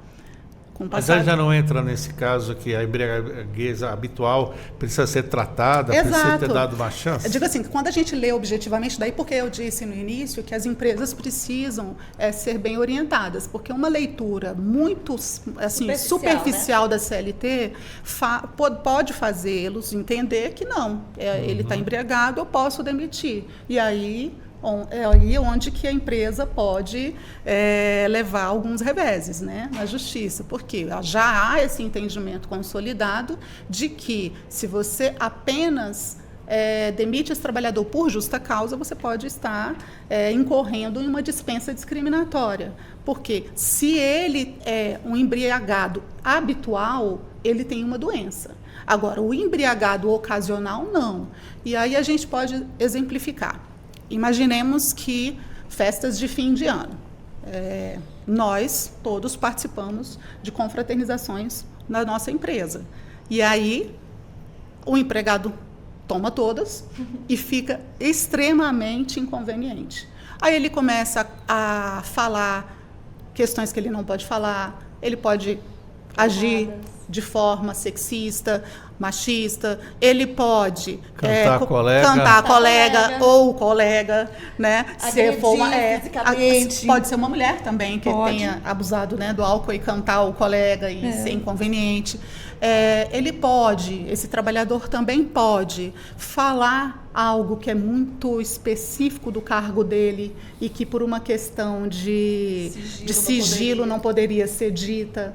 E eu conheço casos de trabalhadores que acabaram sendo dispensados por agirem de forma extremamente inconveniente, de um modo que não dava sequer para ser advertido. Teve que partir direto para uma demissão mesmo. Mas não aconteceu por justa causa, mas a empresa preferiu demiti-lo sem justa causa, pagando todos os direitos, e por perceber que ele, ocasionalmente, se ele bebesse, ele exageraria. Pois não, doutora? Agora, beber no trabalho é terminantemente proibido, né? A gente tem que ter isso em consideração, né? E pensar o seguinte, se já é uma questão de dependência, a empresa deve adotar as medidas para encaminhar esse trabalhador para os profissionais de segurança, medicina do trabalho, se for o caso, promover o afastamento, colaborar no afastamento, até que isso seja resolvido.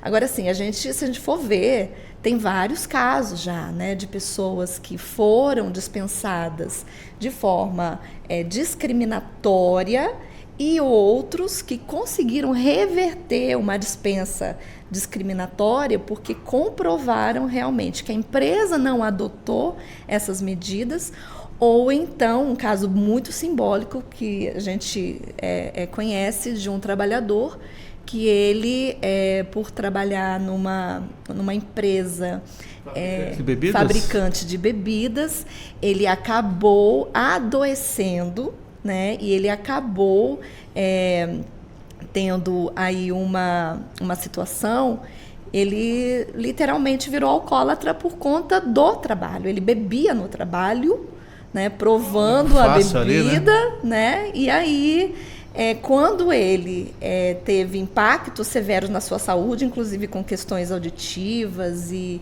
problemas no fígado, ele foi demitido. E aí ele conseguiu reverter a demissão e conseguiu uma indenização. É bem aquilo, cada situação é uma situação, doutora Carol Sena, porque, por exemplo, a pessoa que já apresenta isso logo que entra na empresa é uma coisa, mas aquele que já trabalha lá há muitos anos, aí depois começou a apresentar os sinais do alcoolismo. Exatamente. Aí vai depender, como a doutora Eliane disse, do trabalho que ele desempenha. Então, nesse caso específico do exemplo que ela deu, é uma empresa que fabrica mesmo a bebida alcoólica. Então, essas empresas, eu acho que elas, mais do que qualquer outra empresa, ela precisa ter uma política muito mais eficiente de prevenção. Então, se você vai contratar um trabalhador e vai levá-lo a um ambiente que tem muito acesso à bebida alcoólica, então, eu acho que ela precisa de uma política, de um compliance ali para a prevenção, né? Porque a bebida alcoólica, ela gera acidente. E se ela gera acidente, imagina, acidente de trabalho. Um dia desses, nós tivemos também conhecimento de um caso de embriaguez ocasional, não vai nem ser habitual, mas a embriaguez ocasional em que um frentista, ele apareceu completamente embriagado e começou a mexer com a bomba, né, de combustível. Então, ele poderia jogar combustível no seu próprio corpo e, de repente, sofrer um acidente grave, ele poderia incendiar o posto de combustível. Então, as empresas, elas têm essas obrigações. Se é uma empresa que realmente tem um acesso facilitado ao álcool, e ele tem que fazer uma política de prevenção muito eficiente, dizer os riscos, dizer o que significa, dizer que a pessoa pode vir a ser dependente, que isso é uma doença, que se a empresa fornecer todos os mecanismos, essa pessoa vai ser afastada, dos impactos que isso tem, não só no direito do trabalho, mas ele pode também desencadear uma ação criminal por parte desse trabalhador, porque, imagine, pode existir homicídio culposo, pode existir lesão corporal culposa, pode existir Maria da Penha em casa, pode existir uma série de fatores que o álcool potencializa. E, por essa razão, que a gente sempre diz que prevenir é melhor. Mas se esse trabalhador, o empregador não tem ciência de que ele é doente, como é que ele vai ter ciência de que ele é um doente? Todos os dias ele vai estar mascando chiclete, ele não conversa muito próximo a ninguém, ou então as pessoas percebem que ele está com um jeito de falar diferente, está sonolento, não está produtivo. A empresa precisa conversar, apurar tudo isso e entender que a dinâmica é de tratamento. Esse tratamento pode ser por hora, olha, vamos tentar fazer um tratamento psicólogo, etc. e tal, mas se perceber que é crônico, tem que realmente encaminhar para esse auxílio, né, do INSS, para realmente afastá-lo momentaneamente até que ele se trate. Se eventualmente ele volta para a empresa e, passando um tempo, ele novamente desenvolve esse hábito frequente de beber. Mais uma vez, a empresa pode tentar. Agora, é claro, ela não tem que ficar vinculada eternamente a um trabalhador que está doente. Porque aí, nesse caso, ela vai afastá-lo e aí é o INSS que vai entender que aquilo já não é mais transitório, né? Não é uma incapacidade provisória ali que ele tem. Ela é uma incapacidade permanente para um trabalho. E aí ele vai acabar sendo aposentado. A gente lamenta que existam casos dessa natureza, mas a empresa precisa ficar atenta justamente porque, se ela promove uma dispensa discriminatória, para ela também fica muito ruim. Dispensa discriminatória, mesmo sendo uma dispensa sem justa causa, pode ser considerada então, doutora Eliane? Ela vai ser reconhecida no judiciário. Por isso que a empresa, ela tem que comprovar que ela adotou todos os meios no sentido de preservar e resguardar mesmo aquela saúde do trabalhador. Agora, como que ela faz isso? Como a gente falou, assim, a questão da conscientização. Hoje, antigamente as pessoas tinham esse hábito. Mas isso... vou trazer um exemplo aqui, né? Feminicídio há 30 anos atrás. A gente cresceu com aquele estigma. Em briga de marido e mulher, não se mete a colher. E, provavelmente, grande parte dessas brigas havia, sim, ali o fenômeno do próprio alcoolismo ali, né? Então, hoje, com essa questão da consciência coletiva, o que acontece com a minha colega Carol no ambiente de trabalho tem um impacto sobre a minha vida também, sobre a minha produtividade, sobre o que acontece na casa dela. Então, assim, se eu sou uma coordenadora de uma área, ou se eu sou um gestor de uma área, e eu começo a identificar esses sinais, a primeira coisa que eu tenho que fazer é acolher e conversar com esse trabalhador. né? Promover e ajudá-lo nessa questão do apoio. E aí, para onde que eu vou mandar? Né? Você vai sugerir. Hoje tem vários canais de apoio às pessoas com dependência etílica. A gente sabe dos alcoólicos anônimos e muitas vezes o trabalhador ou a pessoa alcoólatra, ele não se reconhece, ele não quer, ele não vai aceitar. Mas isso tudo é uma questão mesmo de apoio e acolhimento e informação. Porque a partir do momento que essa pessoa ela passa a ter essa atenção, ela vai despertar uma oportunidade de escolher entre a dependência, o álcool, mudar ou perder o trabalho. São muitas escolhas, né? Então, assim, a gente tem os centros de atenção psicossocial, a empresa também tem as unidades básicas de saúde que podem colaborar, tem clínicas especializadas, o Alcoólicos Anônimos e um que eu adoro, que é o Centro de Valorização da Vida, o CVV. Então, assim, hoje existem muitos atores que podem colaborar na readaptação desse trabalhador ou do servidor público às pessoas no ambiente de trabalho nessas condições. Doutora Carol, então o conselho que a senhora deixaria, uma orientação para as empresas que passam por esse problema, né? Esse tipo de funcionário, de funcionária que faz o uso do álcool, como seria um passo a passo? O passo a passo seria, na verdade, você sempre promover uma conscientização por meio de programas ali da sua empresa. Você pode ter um programa de integridade que envolva capacitação, que envolva conscientização, palestras sobre o tema. É sempre muito pedagógico quando você mostra na prática, às vezes por um filme ou por uma história de um ex-dependente, o que isso pode levar, qual a consequência na vida mesmo, porque mais do que a necessidade do seu salário, você tem que saber que a maior necessidade que você tem na sua vida é de ter uma vida íntegra e saudável. Porque se é uma questão de doença e a pessoa não reconhece que ela é doente, quer dizer, está faltando o quê? Saúde para viver bem. Falta saúde para viver bem. Então, a empresa ela precisa adotar todas as práticas ali dentro do seu ambiente, para ter canais de ouvidoria eficientes, para acolhimento que não seja discriminatório, esse olhar humanizado para não estigmatizar esse trabalhador.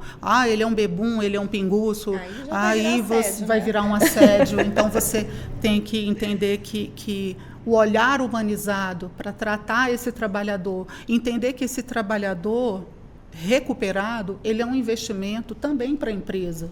Né? Porque não justifica que também, por exemplo, você fez uma pergunta anteriormente sobre aquele trabalhador que ao longo do tempo ele foi adquirindo realmente um hábito de beber.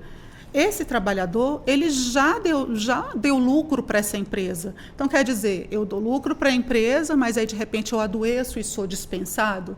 Então, a empresa ela precisa desse passo a passo, criar regras claras, políticas de prevenção. Se ele perceber, converse com esse trabalhador. Se ele sentir que esse trabalhador vai insistir na negativa ao tratamento, afaste esse trabalhador para que ele realmente procure se socorrer do próprio órgão, né, da Previdência, para que ele se afaste ali, ele procure um tratamento ali, fique afastado da empresa por um tempo até que ele se recupere e aí reabilita esse trabalhador. Muito bem, assunto interessante, daremos para conversar muito mais, mas daqui a pouquinho temos sessão do TST da SDI2, hoje falando sobre a importância, né, de tratarmos o Dia Nacional de Combate ao Alcoolismo. Quero agradecer ela que está aqui hoje pela primeira vez na Rádio Justiça, advogada, palestrante, consultora especialista em temas de assédio, discriminação, gênero e saúde mental no trabalho, doutora Eliane Cesário, primeira de muitas, viu, doutora Eliane? Muito obrigado. Querido Sérgio, foi um prazer estar aqui com você, com a doutora Carol. Vamos juntos, unidos e sintonizando e defendendo nossos direitos. Também agradeço a doutora Carol Sena, sempre colaborando com a Rádio Justiça, advogada trabalhista, sindical, conselheira de Direitos Humanos do DF. Muito obrigado por estar conosco também. Eu que agradeço, Sérgio, sempre uma honra aprender com vocês e colaborar com os ouvintes, e uma honra estar com a minha amiga doutora Lili, que é uma grande parceira na vida. Muito obrigado às nossas convidadas. O Revista Justiça fica por aqui, porque daqui a pouquinho você confere a transmissão da sessão plenária do TST. Um ótimo dia para você e já já eu volto com elas antes do início dessa sessão. Até já.